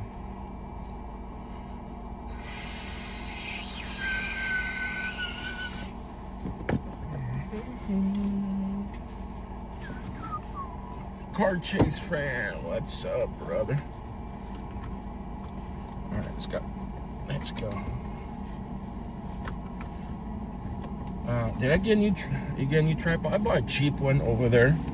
I gotta order a good one next week when I get paid. I'll go back to work tomorrow, so next week I'll get my paycheck on the invest in a real good sturdy one. Or if I could get X to pay me out. I have money on X right now that I lost access to my account on Stripe. So if I could get them to pay me out and fix that, I could use that to buy me a real good one. Invest in one that probably has like a 2-year warranty on it. So I could, because I go through them, even though they're expensive, I still go through them. I don't know why. Bumpy roads I'm on, and they're in the back, something falls on top of it, or so forth and so forth. So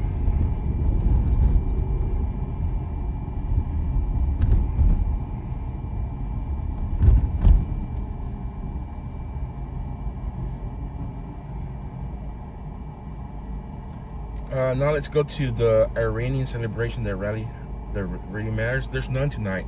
I missed the one that was here yesterday. We're not here over by the 405 by UCLA. There was one yesterday, and I didn't make it in time.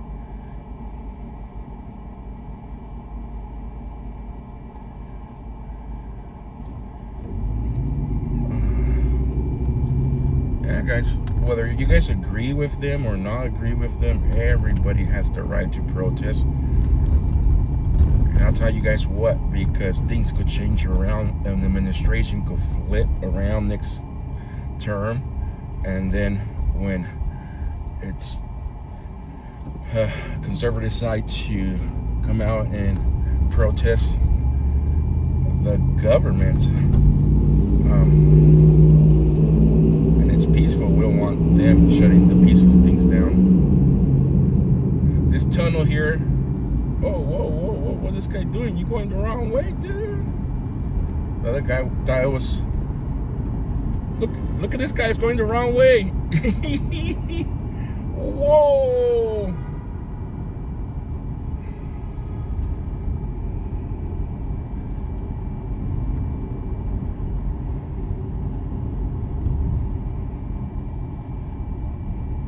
That was crazy. Guy just went down the wrong way.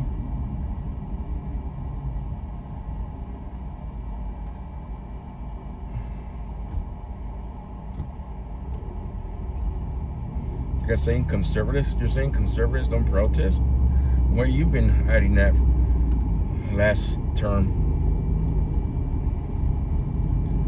So, as long as people remain peaceful, it's their First Amendment right.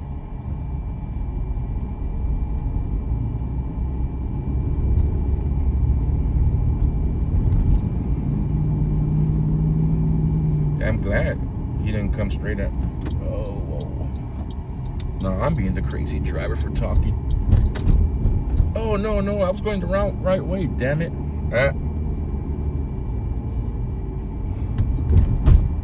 Now I gotta make a U-turn. Damn it, I was going the right way.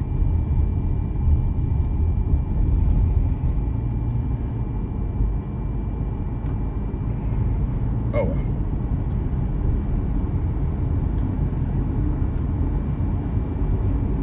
Yeah, I must have made the wrong turn. Yeah, because some of the streets are confusing. And some of the signage that's just one way, it's not very visible. Or maybe somebody stole the sign. Yeah, I'm going south, not north. And one of the crazy part, I've taken that street so many times home, and I don't know, why am I paying attention to maps when I could probably get out of here on my own? But yeah. But everything happens. I'm a firm believer that everything happens for a reason, guys. Take 9th Street.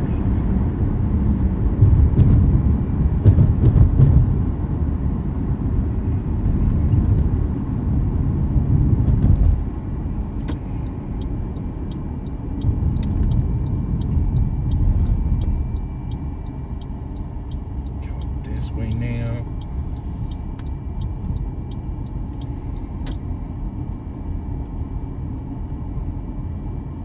I'm gonna drive straight through. Yeah, I'm only an hour and 50 minutes away from home.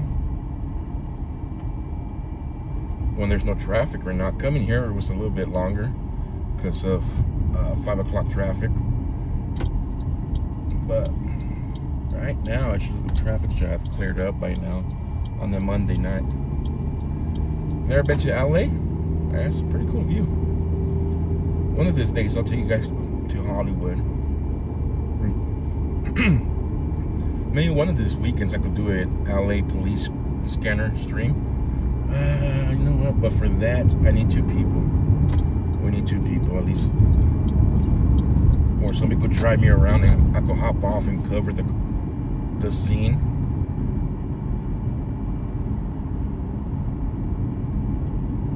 Because in a lot of places there's no parking. So you have to be dropped off, cover the scene, and then come back and pick me up.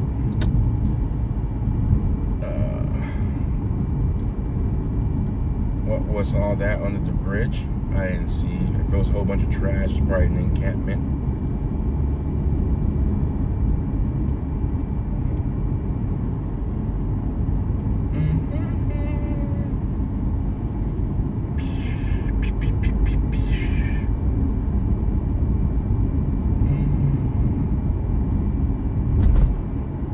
Focus, grasshopper.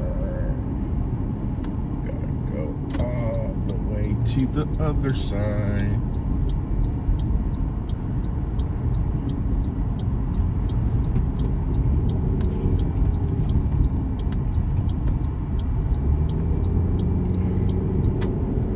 My wife will not drive down here. She freaks out. I think a lot of people will freak out if they're not used to the big city traffic.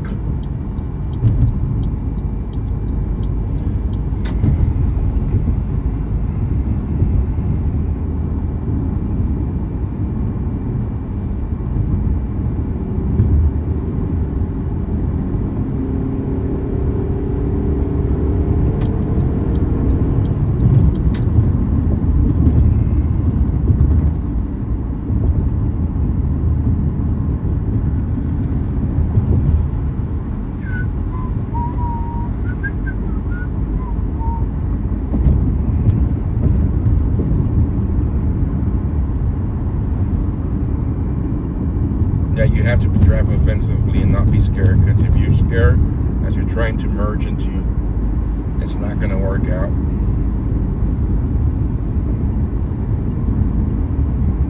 You were down here earlier, car chase van. Big bomb just went off and, oh my lord. My lord, my lord.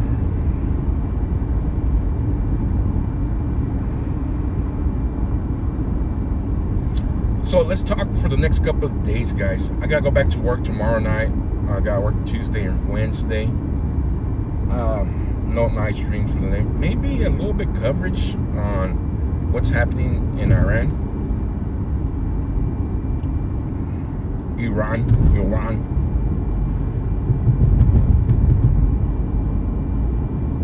Big bada boom.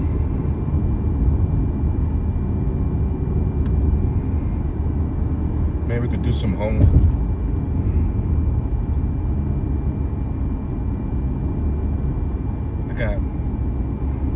Maybe I could get up early tomorrow and clean my garage.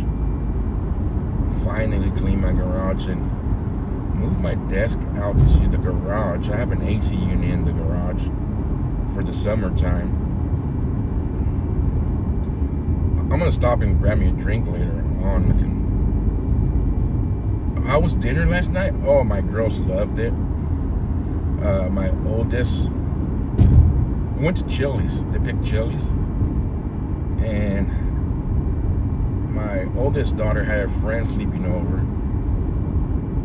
So she took, it was me, my youngest daughter, my oldest daughter, and her friend. My wife was at work, and they were just having a blast, laughing. I thought we were gonna get kicked out from the Chili's. They were super loud, just laughing and laughing, having a great time. But going back to my garage, I'm gonna clean it out tomorrow. My wife did like half the cleaning already. So I gotta go through all my cables and equipment and see what works, what doesn't work, what don't I need no more. And then move my desk into the garage. I have an AC unit in there. And then, here when X pays me out, buy a desktop. And then set up something nice. We do have the mic that very generous person got me. We have the Stream Deck. I'm gonna look into a soundboard. I get a kick every time Damon is on his from Smoke and Scan when he uses his soundboard. It's awesome. So I want to have something like that, and maybe we could do during the week and after work. We could do home streams, just catch up, little quick streams, 30 minutes, 45 minutes. Just to keep the audience, keep you guys entertained while we go out and cover stuff. Does Chili's have anything good? Oh, I like Chili's. Oh, Applebee's went down big time. Chili's, whoever improved Chili's, it's awesome. They have wants to buy a new soundboard. I want a basic soundboard. I know they could get pricey. I'm not looking into something to start off. I mean, my focus is not at home studios, but I gotta do something for you guys while I'm working, and then on the weekends go out, either Bakersfield or out of town, and then when something big happens, we're on the road again.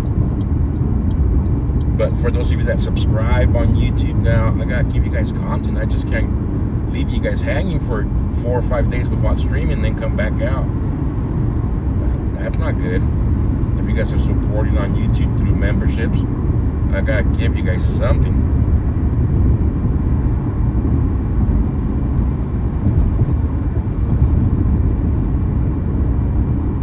You prefer the Outback Steakhouse? I'm not a fan of the Outback Steakhouse. I had it twice when I was in Minneapolis.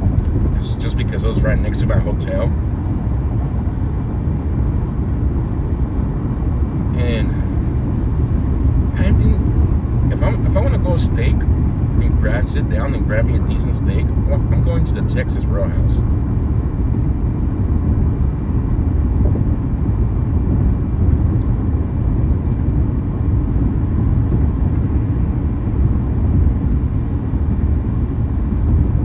Going fishing, I kind of give up going fishing. I have so much fishing equipment in the garage. I'll show you guys once I set up the studio.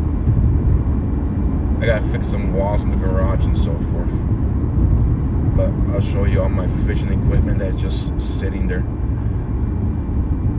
3 years ago, I bought myself for my birthday a surf fishing rod that I still haven't used. I said, I keep saying I'm gonna go surf fishing, I'm gonna go surf fishing, I'm gonna go surf fishing. Give me some perch. It's a nice surf fishing rod. Cost me like $150. And the reel was like 60, 70 bucks. So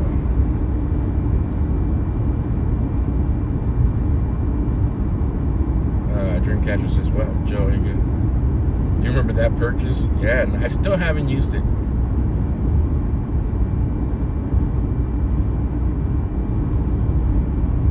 I used my deep sea fishing ones, but is that one?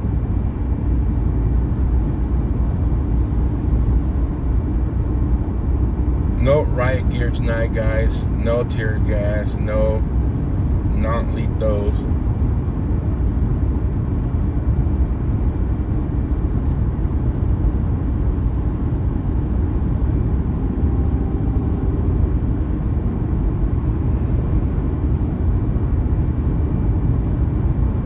So, yeah, I'll do that this week.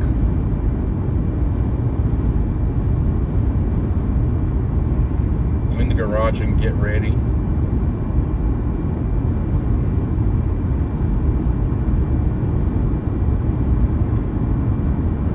To finally set up. Not even an umbrella tonight. I seen probably one person black blocked out. That was it.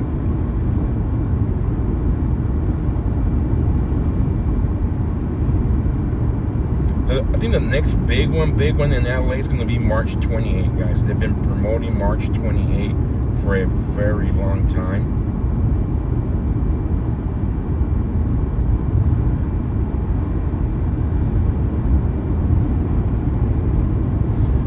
The only thing we had tonight was Captain Native American.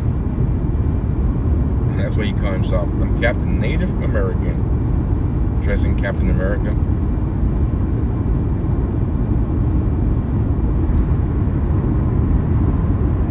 You guys wanna go fishing on live with me? My wife loves deep sea fishing. Maybe I'll talk to my wife. Rockfish season opens May the 1st. So maybe I could call and see if I get permission to take the Starlink with me. And take the GoPro. I know the GoPro you could go live stream. I have a GoPro at home. Generous person got me. So if I could, yeah, maybe we could do that. Oh, guys, I'm gonna start a backup channel so we could do all that stuff and leave this channel for just major breaking news. So here in the next couple of days, next time I go live, I'll have the backup channel ready.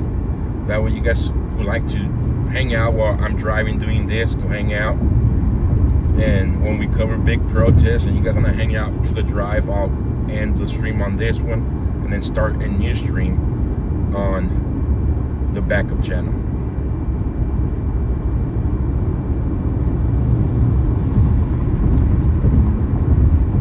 So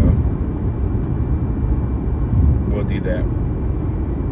But yeah, I'll talk to the wife. She wants to go out fishing. Me and the wife could go out fishing, and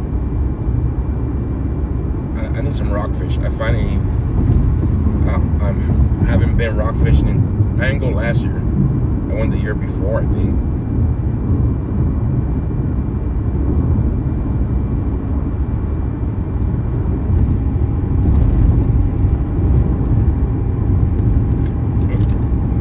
We could call the other one Joe's Adventures. Yeah, let's do that. Somewhere down that line. Maybe Joe and Irene's Adventures. The Felix Family Adventures. Something like that. And you guys go hang out with us when we do stuff on the other channel and keep it separate.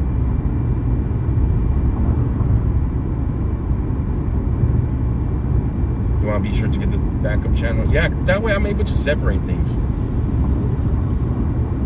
That way when we have to go like long drives to like Minneapolis, we won't board out the people that only want to see action or content. And then I could have the backup channel, so we could do the drives, we could do all kinds, just to hang out and have fun. We'll keep this backup channel non-political, non-everything, just fun. A place where people go hang out and just relax.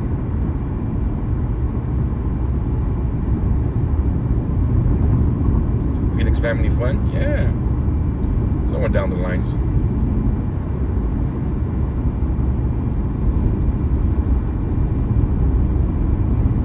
William Maldonado, how's it going? Been Iran watching. We'll rewind. I see. There's nothing to watch. I don't know. To be honest, just a bunch of speakers. Same thing as always. Chanting and no cops showed up. None of that.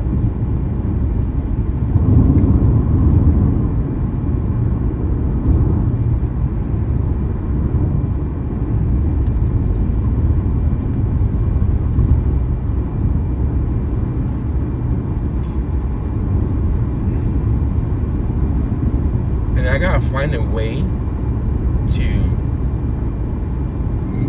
get a Starlink backpack, or make a Starlink backpack, where I could just put the Starlink in my backpack and somehow, because I started getting into hiking the beginning of 2025, and me and the girls went out to hike a couple of times, and they're pretty cool. I figure, oh, maybe get a 360 camera. Yeah, that's what I'm gonna do. Save up for a 360 Insta 360, when you guys get to see everything around.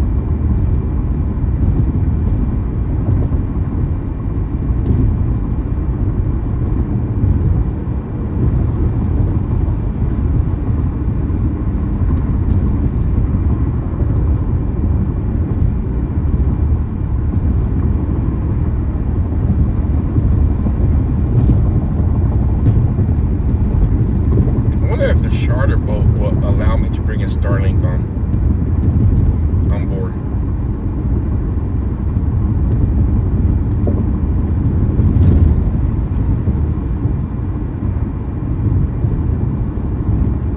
What? No politics? I don't get it yet. No politics on the family channel. That's what I'm talking about. That's why I'm trying to separate the other channels. If we're gonna be going on the other channel, adventures and everything, just for everybody to enjoy the channel, have fun.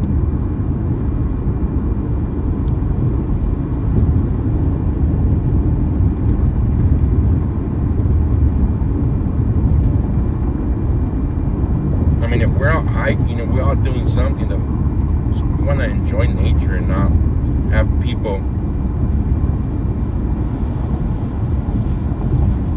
enjoy the hiking and enjoy the fishing trip instead of fighting with each other in chat room. Look up. I gotta open YouTube up on my phone, because I can't look up. It's for my fish is big trump bass. Your small fish. I get it now. It's a two-part joke. Okay. I'm telling you guys, I can only see about 4 comments on my screen here on this phone. So when I don't read your comment, don't take it offensive. I know, like Cindy Chase comes in here and says, or Bobby says, oh, Joe always ignores us. I can only see so much, and if sometimes the chat's going a little bit faster. So by the time I look up and look down, I might have missed 4 or 5 comments, and then I will catch your next comment. You're going on a boat? That's the plan. But the fishing season does not start into May the 1st. Going to YouTube? Alright, we'll see you on the YouTube side.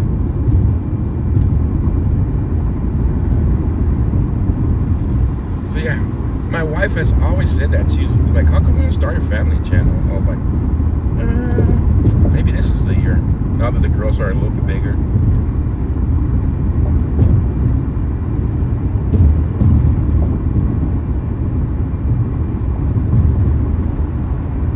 I'm gonna look for a small generator now.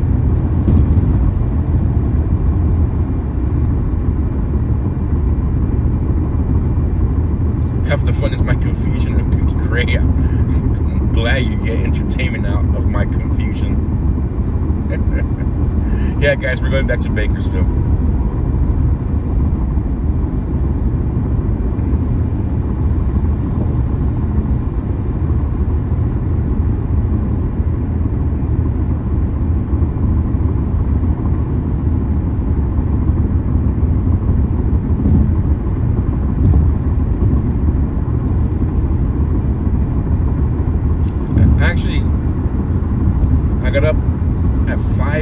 this morning, guys. 5:30 this morning. My wife got home from work at 5:30. So, sat down and talked for a little bit.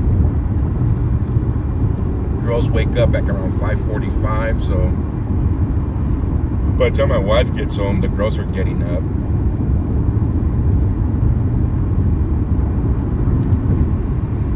And then she took my oldest today, and I took the youngest to school. And then I caught up on all kinds of stuff.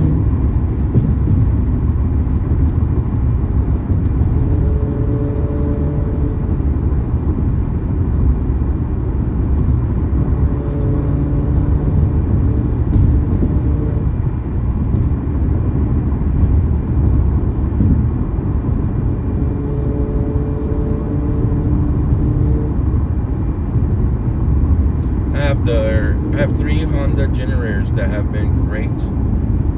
They work great. They might still make a little 600 watt model. Yeah, I want to get a small little generator where I'm not worried, Francis. Absolutely not worried.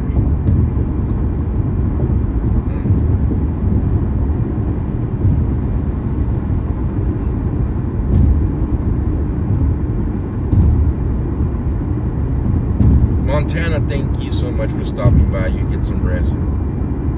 So yeah, I woke up around 5:30 this morning, and I got lots of things done in the computer. Finally, you got a chance to. Oh, I got my license finally. California made.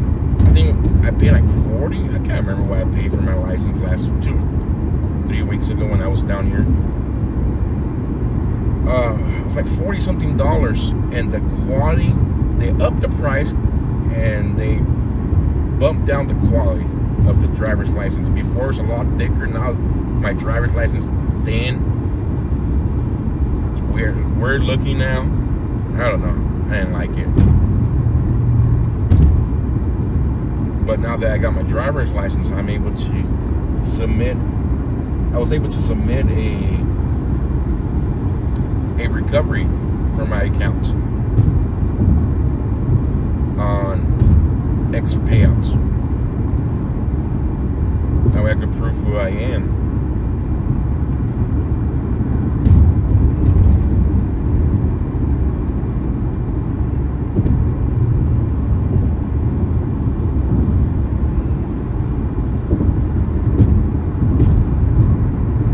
$80 in Boston for a driver's license? Yikes.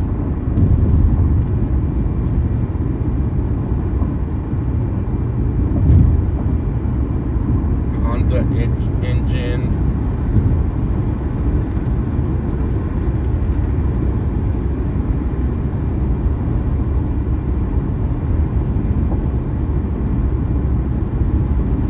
Your pressure washer.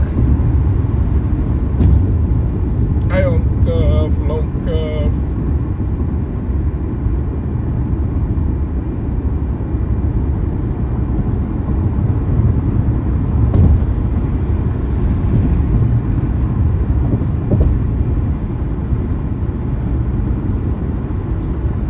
Joe, you should enable shorts on your YouTube channel. Yeah, I gotta start doing a lot of that stuff. I'm gonna focus. This is the year, guys. This is the year. I want to focus, and hopefully you guys can hop out and share out, or we could get big. That with just ad revenue, we could stay funded without having to fundraise and all, none of the other stuff. So I'm gonna try my best, guys. I'm gonna try my best, and you guys have to help me out by sharing, getting the stuff out there, whether it be on X, Facebook, YouTube, where the stream could make enough funding on its own without having to fundraise. Right now we're far, far away from that, but that's the goal for one day.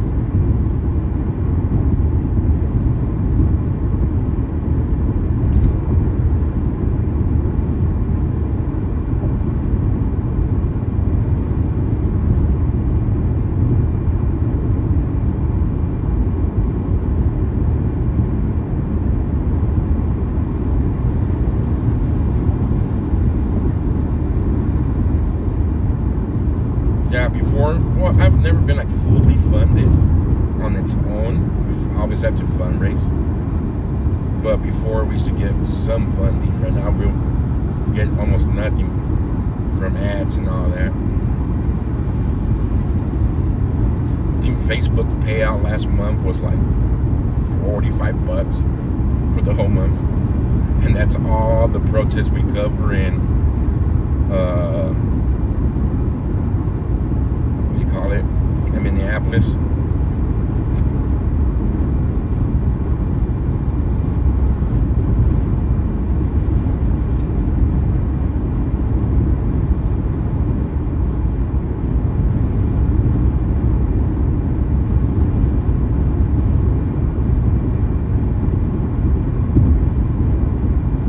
Robbery, yeah.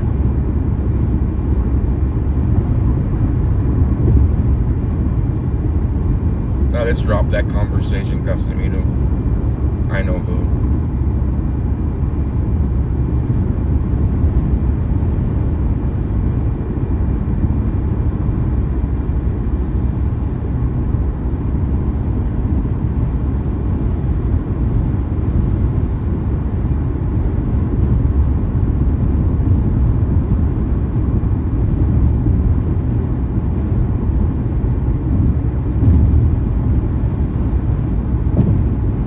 Boy missing from Idaho. Then we gotta team up a lot this year with January, guys.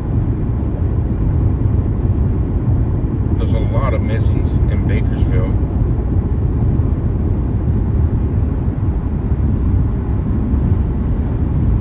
Being around the searching mothers of Sonora kind of encouraged me, kind of lit up something inside me to help out more this year. We're finding missings here in my hometown.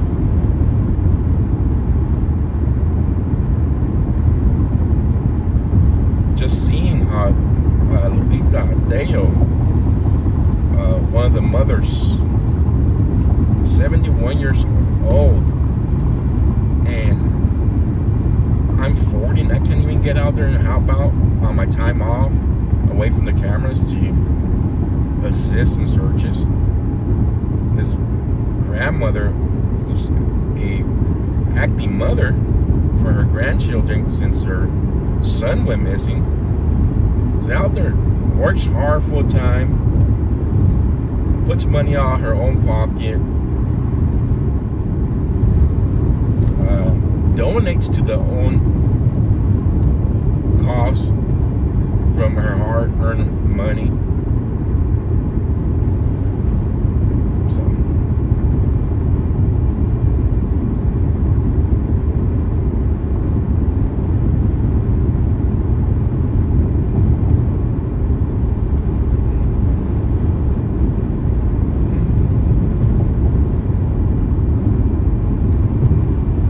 I'm not gonna stop. I'll just stop when I get home.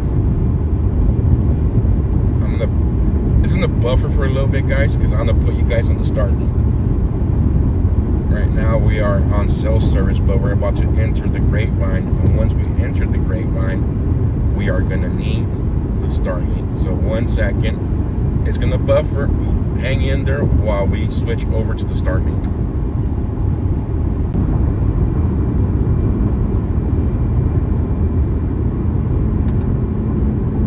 We're back.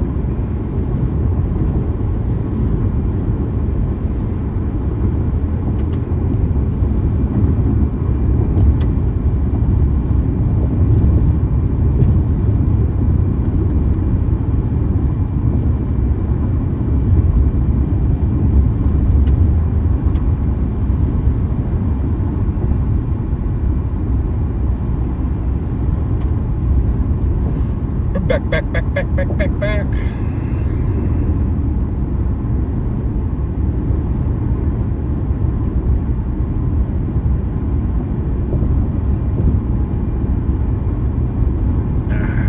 Goodness.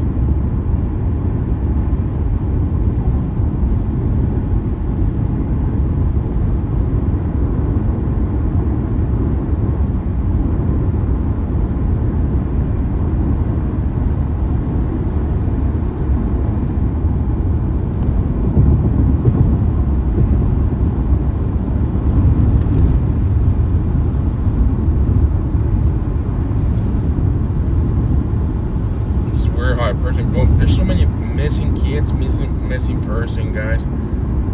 So we're so caught up sometimes in our own little world that we're blinded to what's happening all over around the world, or around the nation, when it comes to seeing the evilness.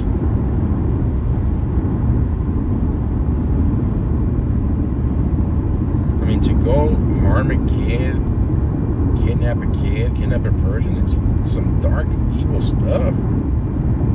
And it happens way too often.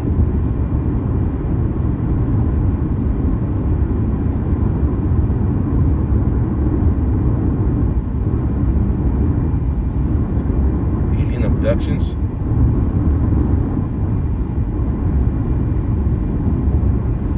Oh, when are they gonna release the UFO files? Anybody know?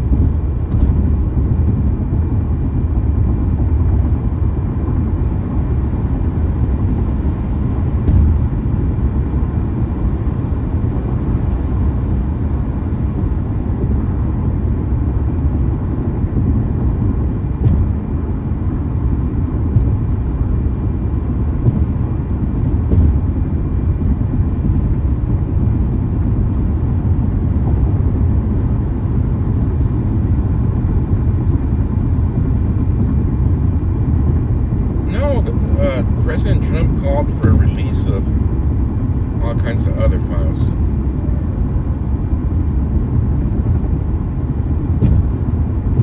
After Obama came out and started talking about UFOs.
On the road again. On the road again. Should I stop? Should I not stop? Should I stop? Should I not stop? I guess we could get a drink. I was not gonna stop, but I'm getting thirsty. Well, there might have water somewhere.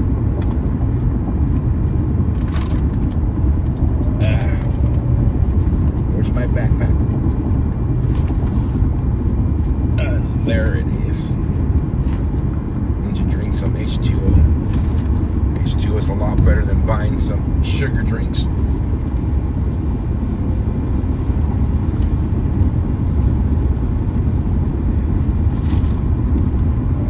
Open.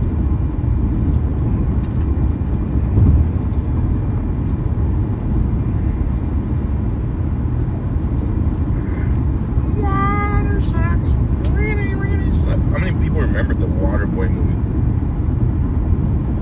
Get away.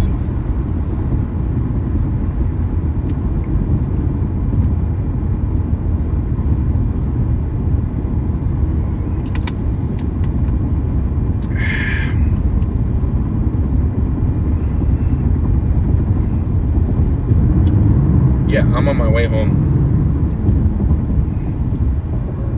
I'm gonna drive 4 hours for a protest that lasted an hour and a half.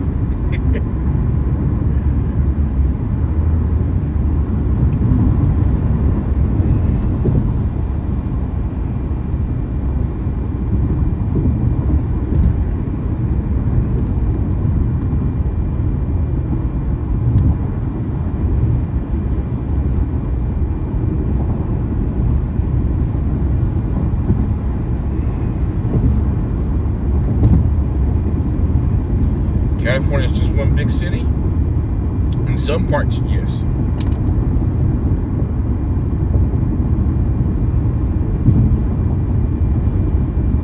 Yeah, I just gotta quit being so messy. I gotta have a little bit more discipline and somehow convert this vehicle with a nice ice chest. Maybe I could run a bigger inverter. Buy an electrical ice chest. I won't have to stop and buy ice every single time. So I've been brainstorming a lot lately, guys, and keeping positive vibes and thinking of ways to improve my travels.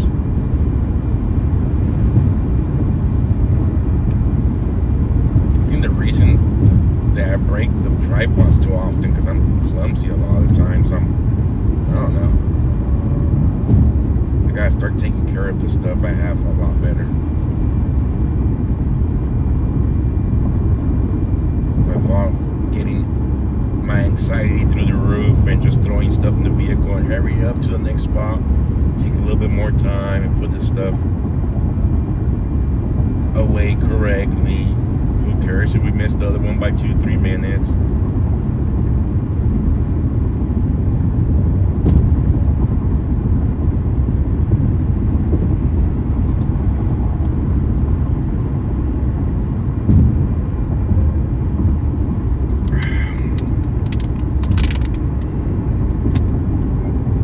Carry trash bags, that way my vehicle doesn't look like a trash can after 2 or 3 days.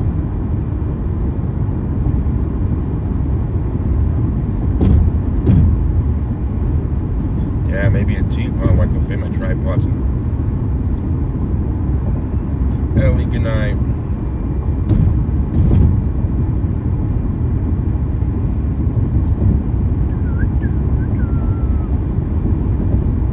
Yeah, it'll become more routine. Yeah, like I said, I gotta be more disciplined. My mom always tells me, discipline. She's probably watching and laughing right now.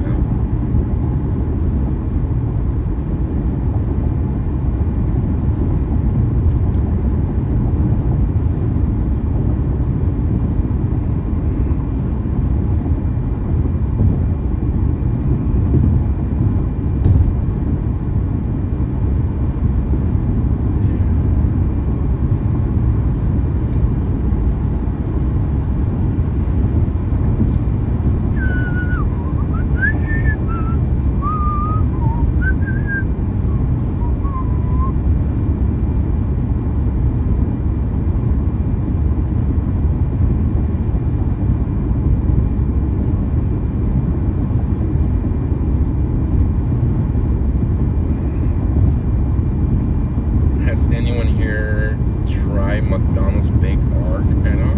Huh?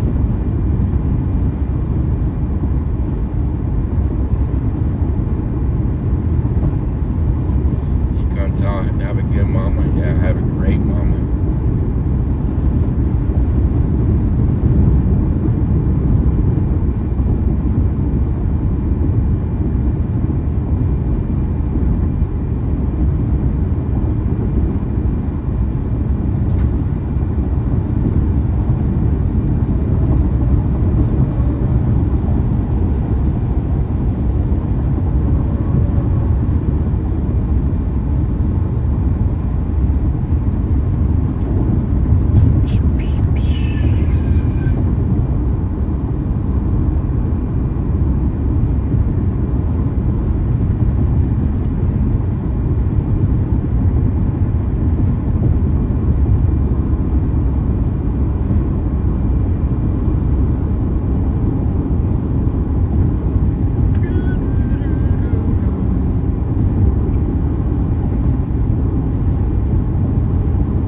So I think I'm gonna keep the Starlink on a $50 monthly plan.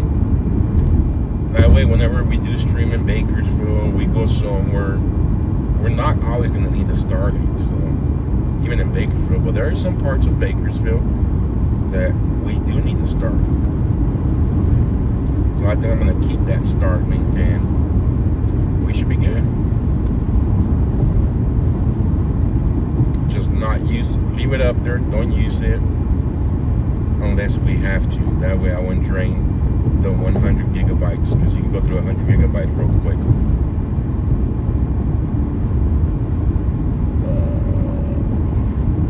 Win the Mercedes every Thursday. Imagine how much money does that casino have to be making on a weekly basis. Yeah, Addison Craig, I'm gonna. I should be out in Bakersfield. Let me finish the casino, because I'm gonna lose the my thought. Imagine how much money the casino has to be making on a weekly basis to give away like $100,000 car every Thursday. Millions. But yeah, no stream tomorrow. Most likely no stream. What's tomorrow? Tuesday? On Wednesday. And then I'll be streaming in Bakersfield Thursday, Friday, Saturday I have a commitment. So Saturday we could do probably an earlier stream in Bakersfield. And then I go back to work my full week on Sunday. Sunday, Monday, Tuesday, Wednesday. Wednesdays I work Sunday through Wednesday.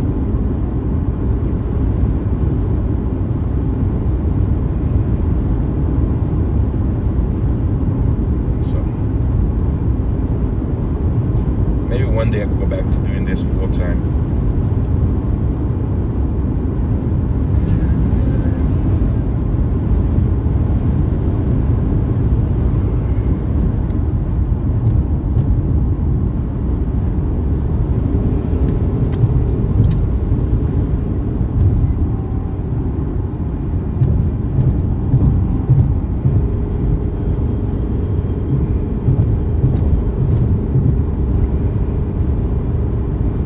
Yep, Abby.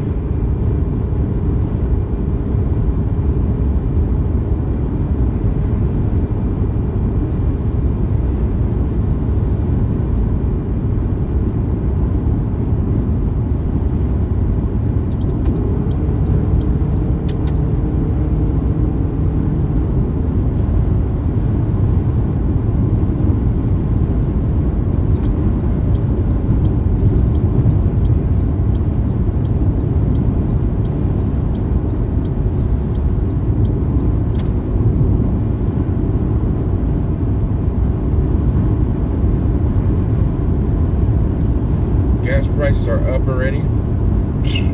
Gas prices been up here.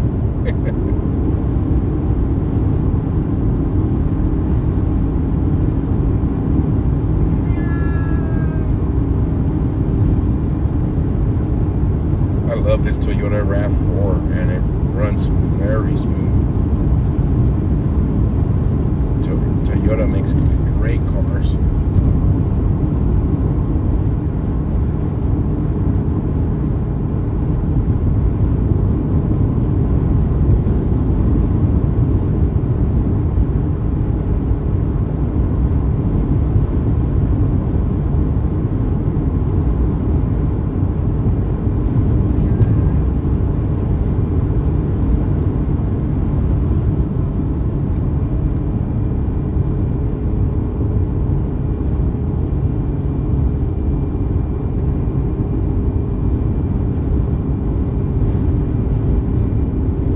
$3.28 gallon there. $4.39 is what I got fuel earlier. $4.39 a gallon. So I pumped that on my way to Los Angeles. Had the truck stop up here.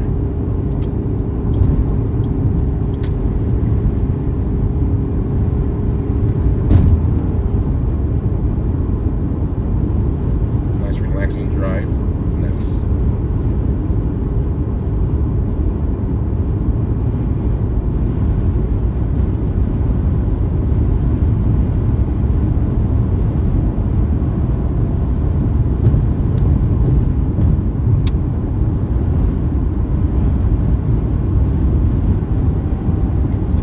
we do have plenty of oil here. It's the people that come out and protest. No more fracking. No more this. We have refineries right here, right now, that could only produce so much fuel because they have to buy more credits and more of this. The government control over some, like California here. California has a lot of oil, but you just can't get it because of the state.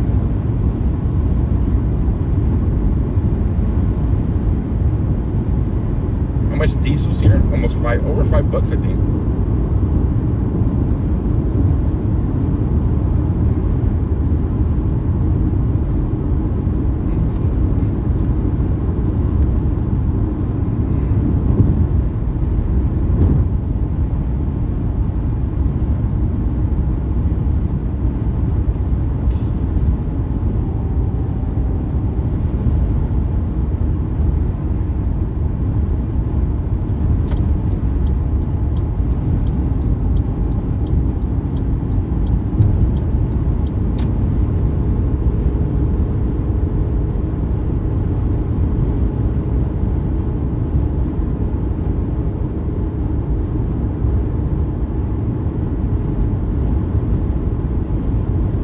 Isn't diesel cheaper to make or something like that?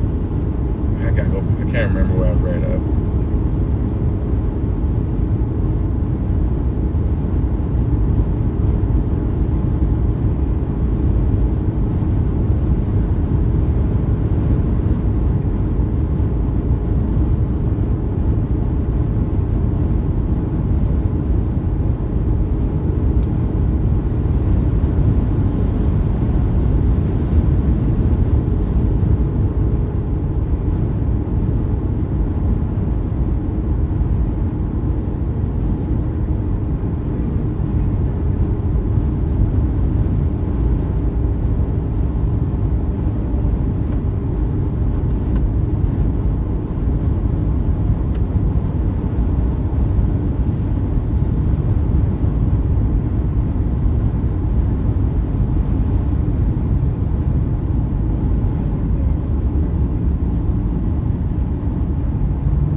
California, guys.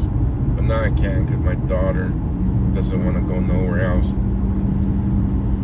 And I don't want to do that to her. Right now she's very committed, getting great grades. She's loving her friends in high school, participating in color guard all year long, winter guard, color guard. So we'll see. Maybe my daughters, when both of them graduate high school, me and the wife go somewhere else. And they're in college.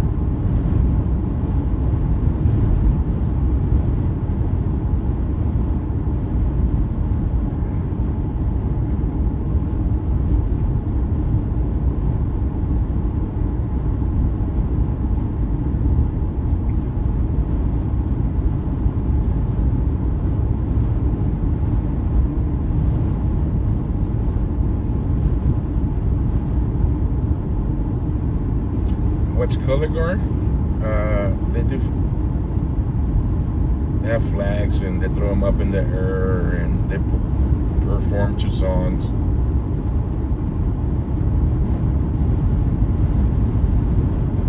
It's good because it teaches them discipline and stuff.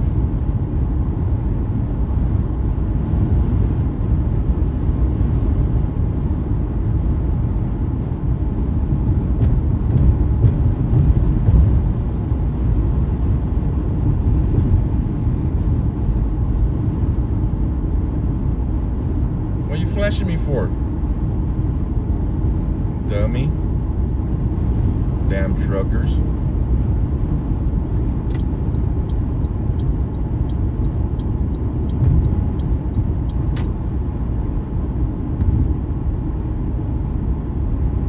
What I'm supposed to do is just bounce all the way across the freeway just because he wanted to jump over a couple of lanes.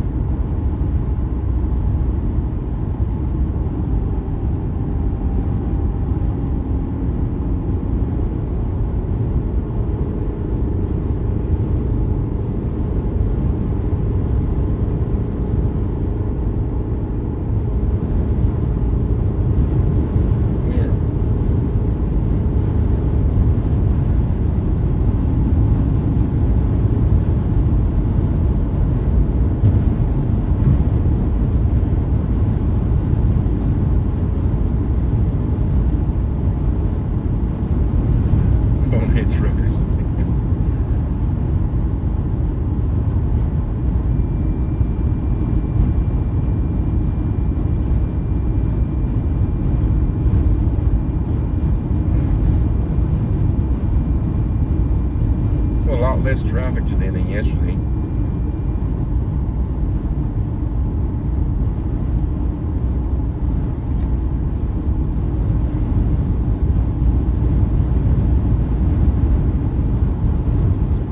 We'll be chasing calls in Bakersfield Thursday night, guys. Thursday night we'll be chasing calls.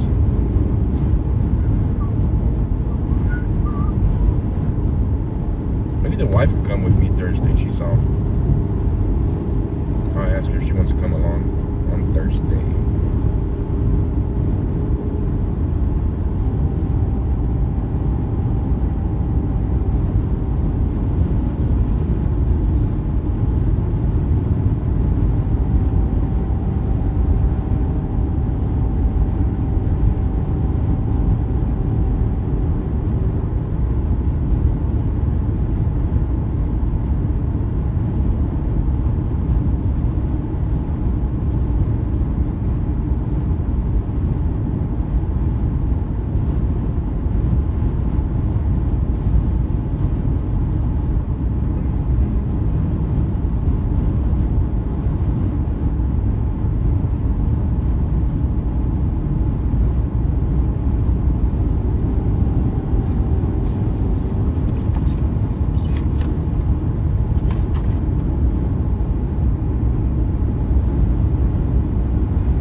Be pretty cool.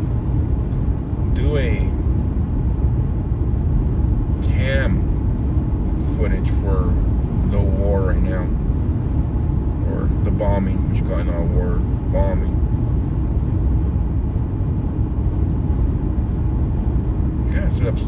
I gotta set up my OBS.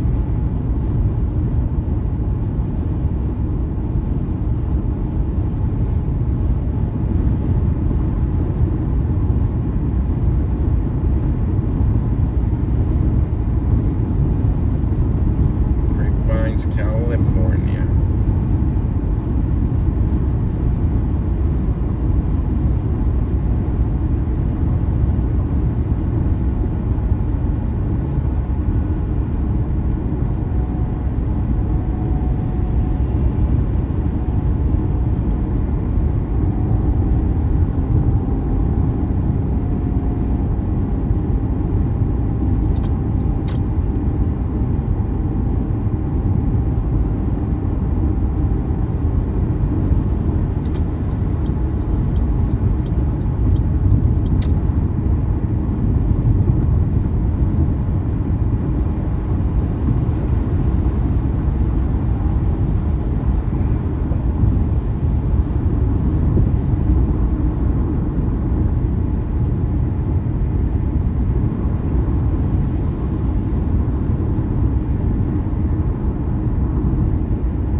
Yeah, like I'm saying, like, yeah, showing the Middle East camps. I used to be able to, it's got, I don't know how to do all the layouts.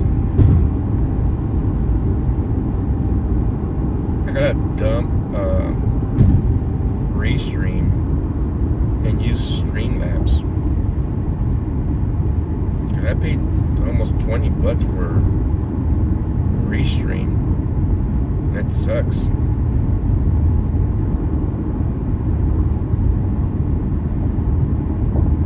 Hey, there's my beautiful wife. How's it going, babe? You want to come out? I was just talking about you coming out on Thursday. You want to go streaming Thursday in Bakersfield? I'm going back home already, babe.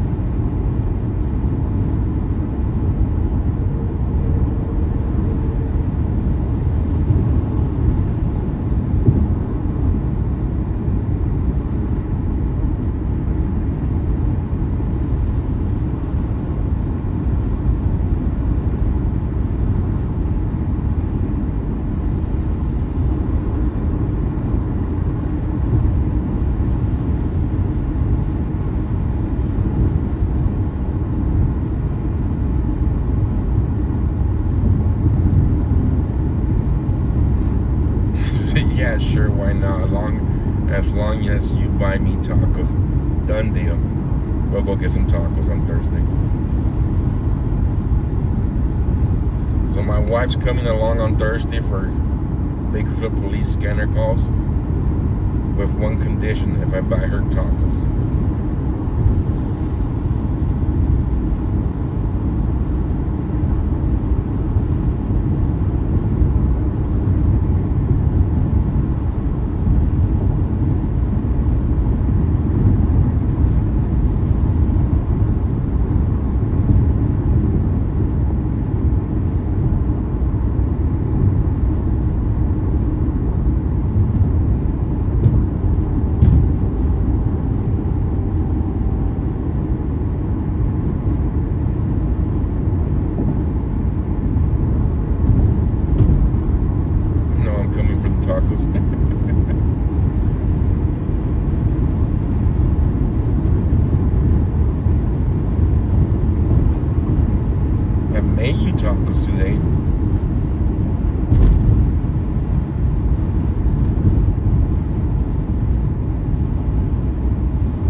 weather in Bakersfield.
I'm almost going down the hill, not about to start going down the hill.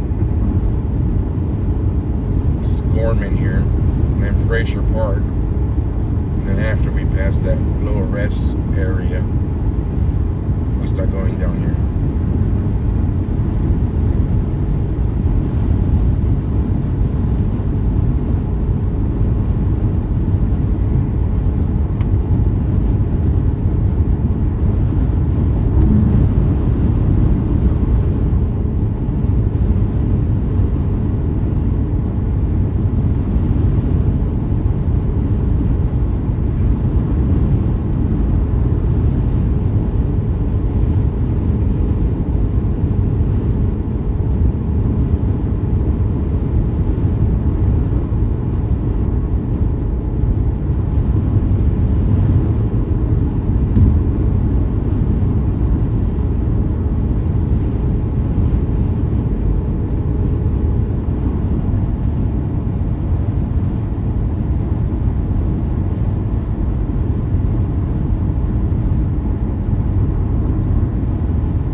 We're at 4,144 elevation right now.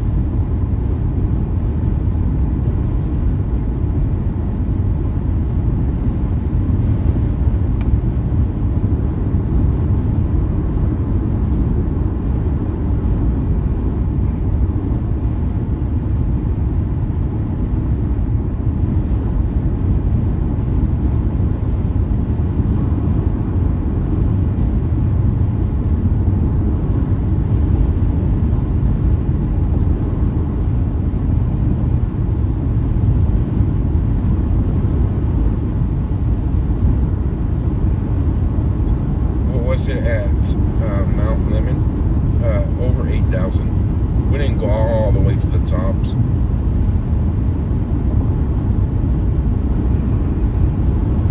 We ended up at 8,000 something.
drive up there, Uncle Bill.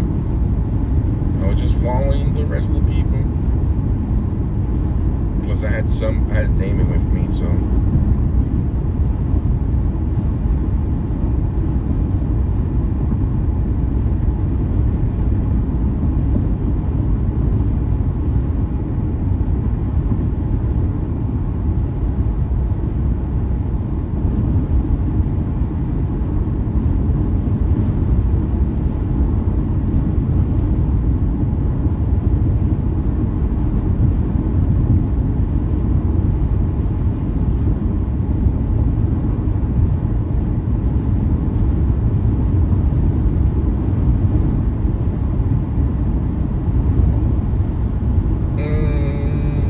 Think so. I think it could have still gone up.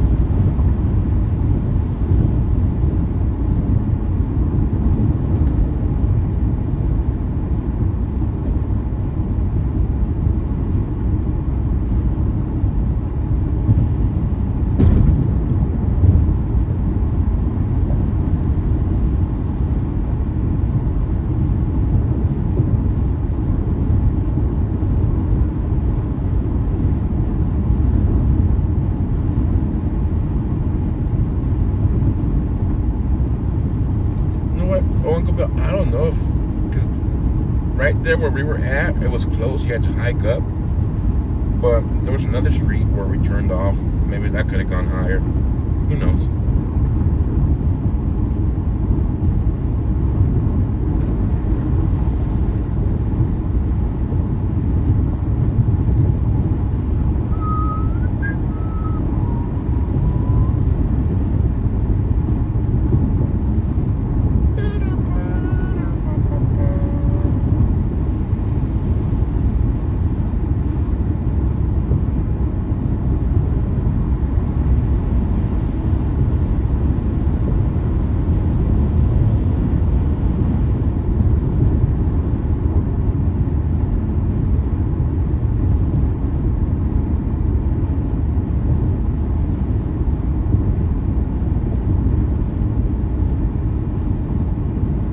Yeah, that's where I wanted to go to.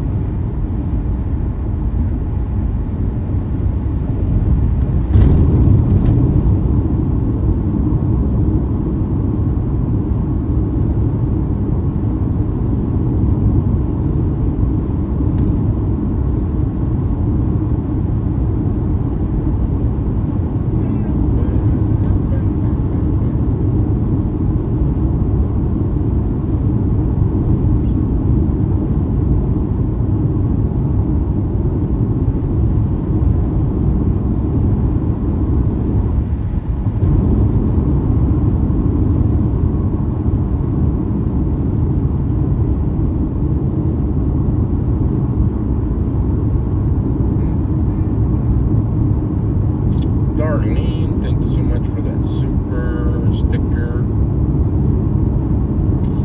Much appreciated.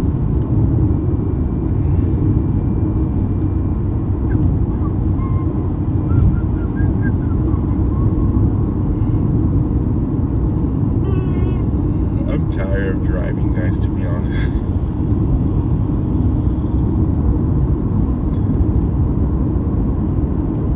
Next time we gotta go far, I'm flying.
put out a lot of stuff on X today, guys. If you guys still haven't followed me on X, I was busy all morning on X. Lots of great content for you guys on X.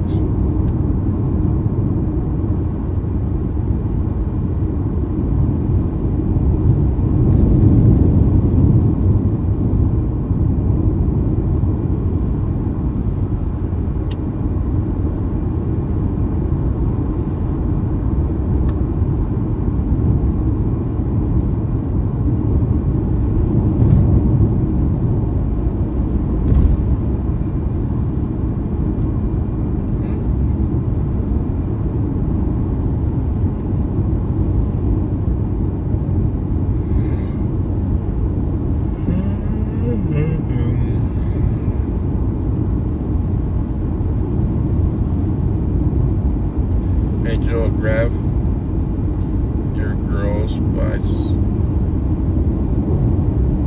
Hey, grab your girls, buy some Amtrak tickets, go for a nice ride, see the country. Yeah. This year we want to go to Serbia.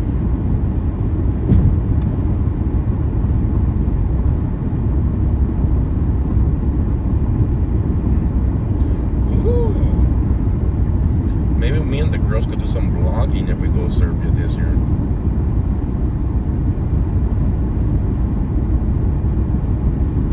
Once we start the channel. I want to go visit my niece this year. She lives in Serbia.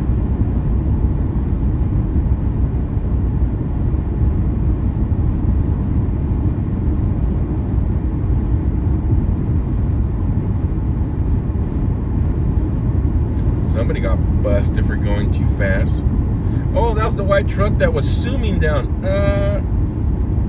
Yeah, that white truck flew right next to me. It was like, zoom, zoom, zoom. See? He was going about 90 something miles per hour, maybe 100. Nah, he's stuck back there. I'm telling you guys, the turtle always wins the race.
Wake up? I'm awake. I'm just tired.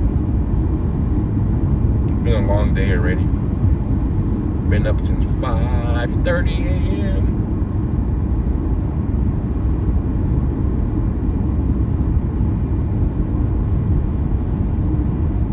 I got 28 minutes to go. 28 minutes to go. And I'll be home.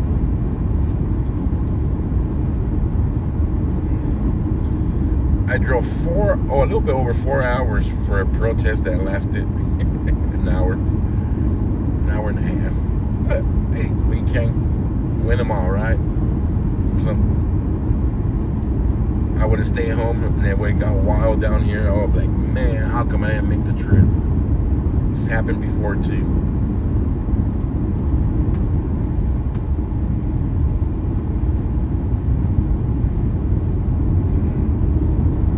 What does my niece do over there? I think she teaches English right now.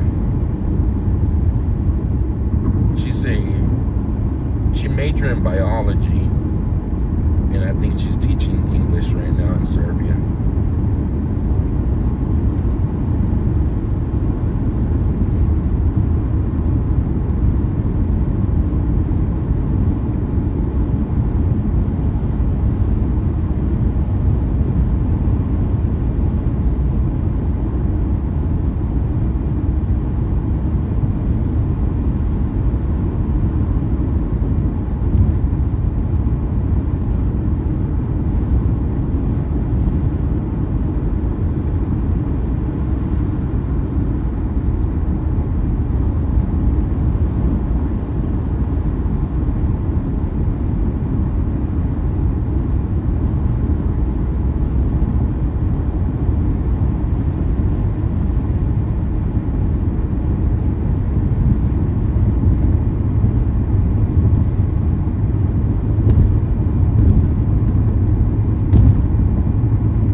thing about Serbia, guys, it's pretty cool.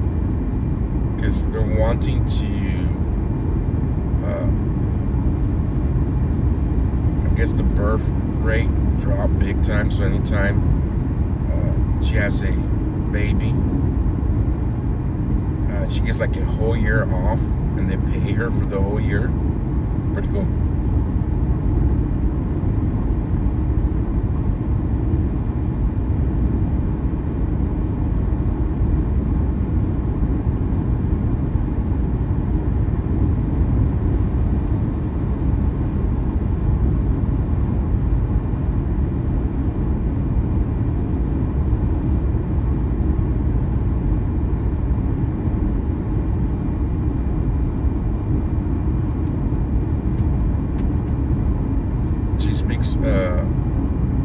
Fluent Serbian now. So she speaks Spanish, English, and Serbian.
Serbian sounds like. Here, maybe we could play a clip.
najveće gubitaše srpske privrede. Hoće li kabinet Ane Brnabić izdržati ceo mandat ili će Srbija ipak na prevremene izbore?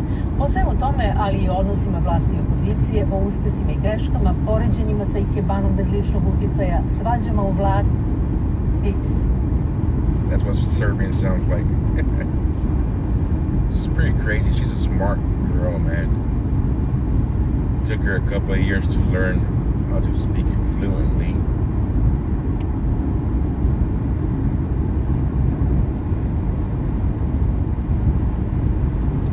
Got Croatian, Russian, Serbian. I think that she says all similar.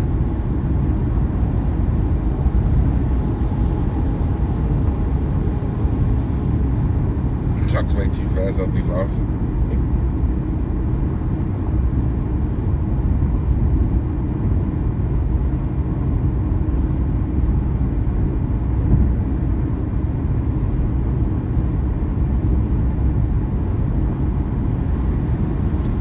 the finders the mother yet? Huh? Oh, did they find the Savannah's mother yet? No. Oh, if you guys have not seen it on X, Savannah, Annie, and Tommaso, which Annie's Savannah's sister, Tommaso is the brother-in-law. They all were in front of Nancy's house today at the memorial, putting out flowers themselves as well. So you can find that. News Nation, Brian Ethan was able to get the footage.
Going to my house.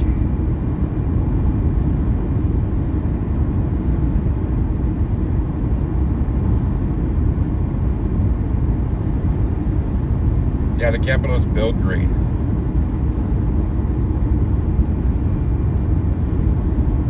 So hopefully this year we get a chance to go. I think we will.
Out about the boss. The boss is at work right now. My wife's at work.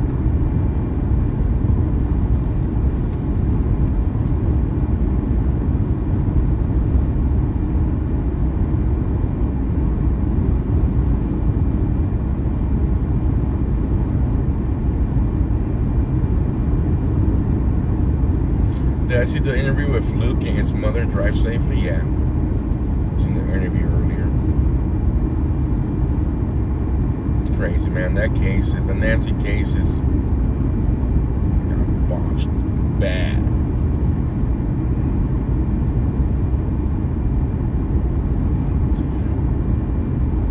The protest in Los Angeles was very short, guys. Not much happening. There's a whole bunch of speakers, and that was it.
In Bakersfield, Bakersfield, Bakersfield.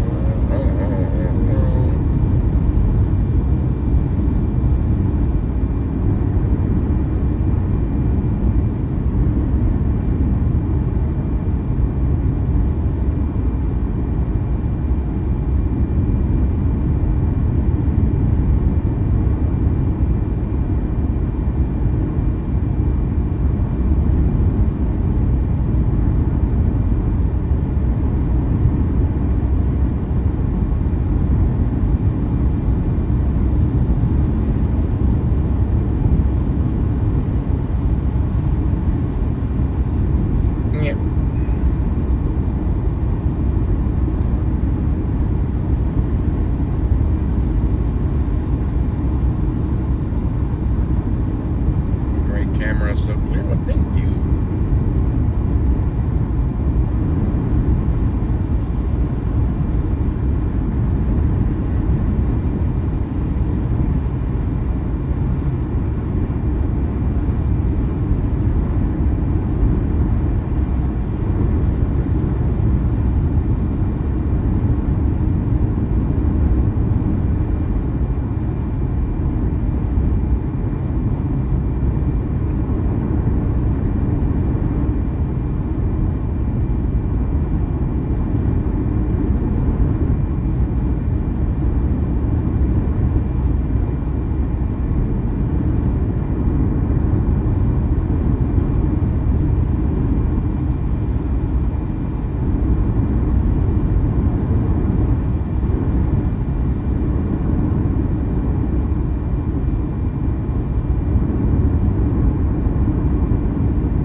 Not know what to think now.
going home after the protest now. If you guys want to see the protest, you guys can rewind to the beginning of the stream.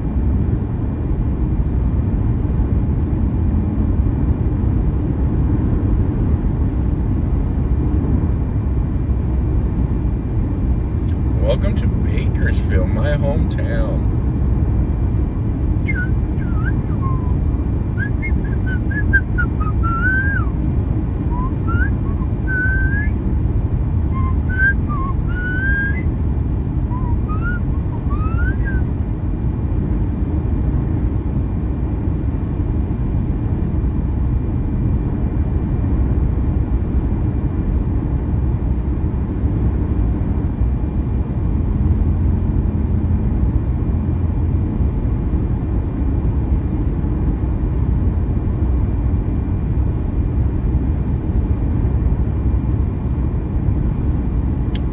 Currently 56 degrees here, 56 degrees, kind of fresh, which is good.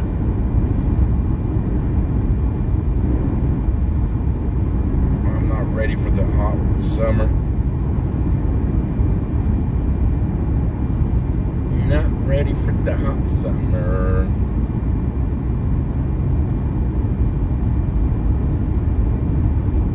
So what a truck link.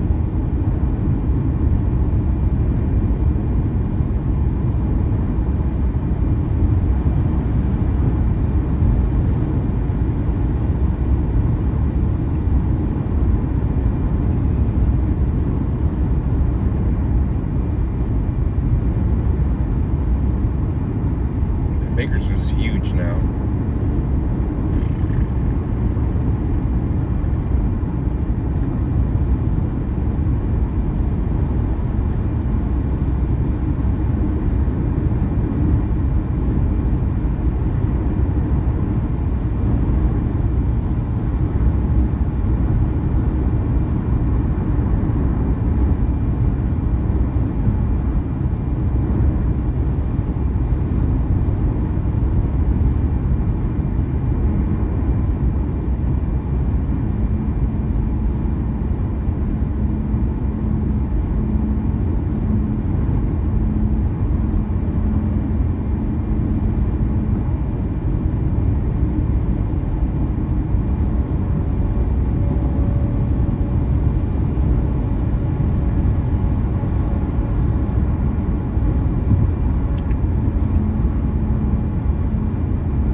Well, guys, it's about that time of the night.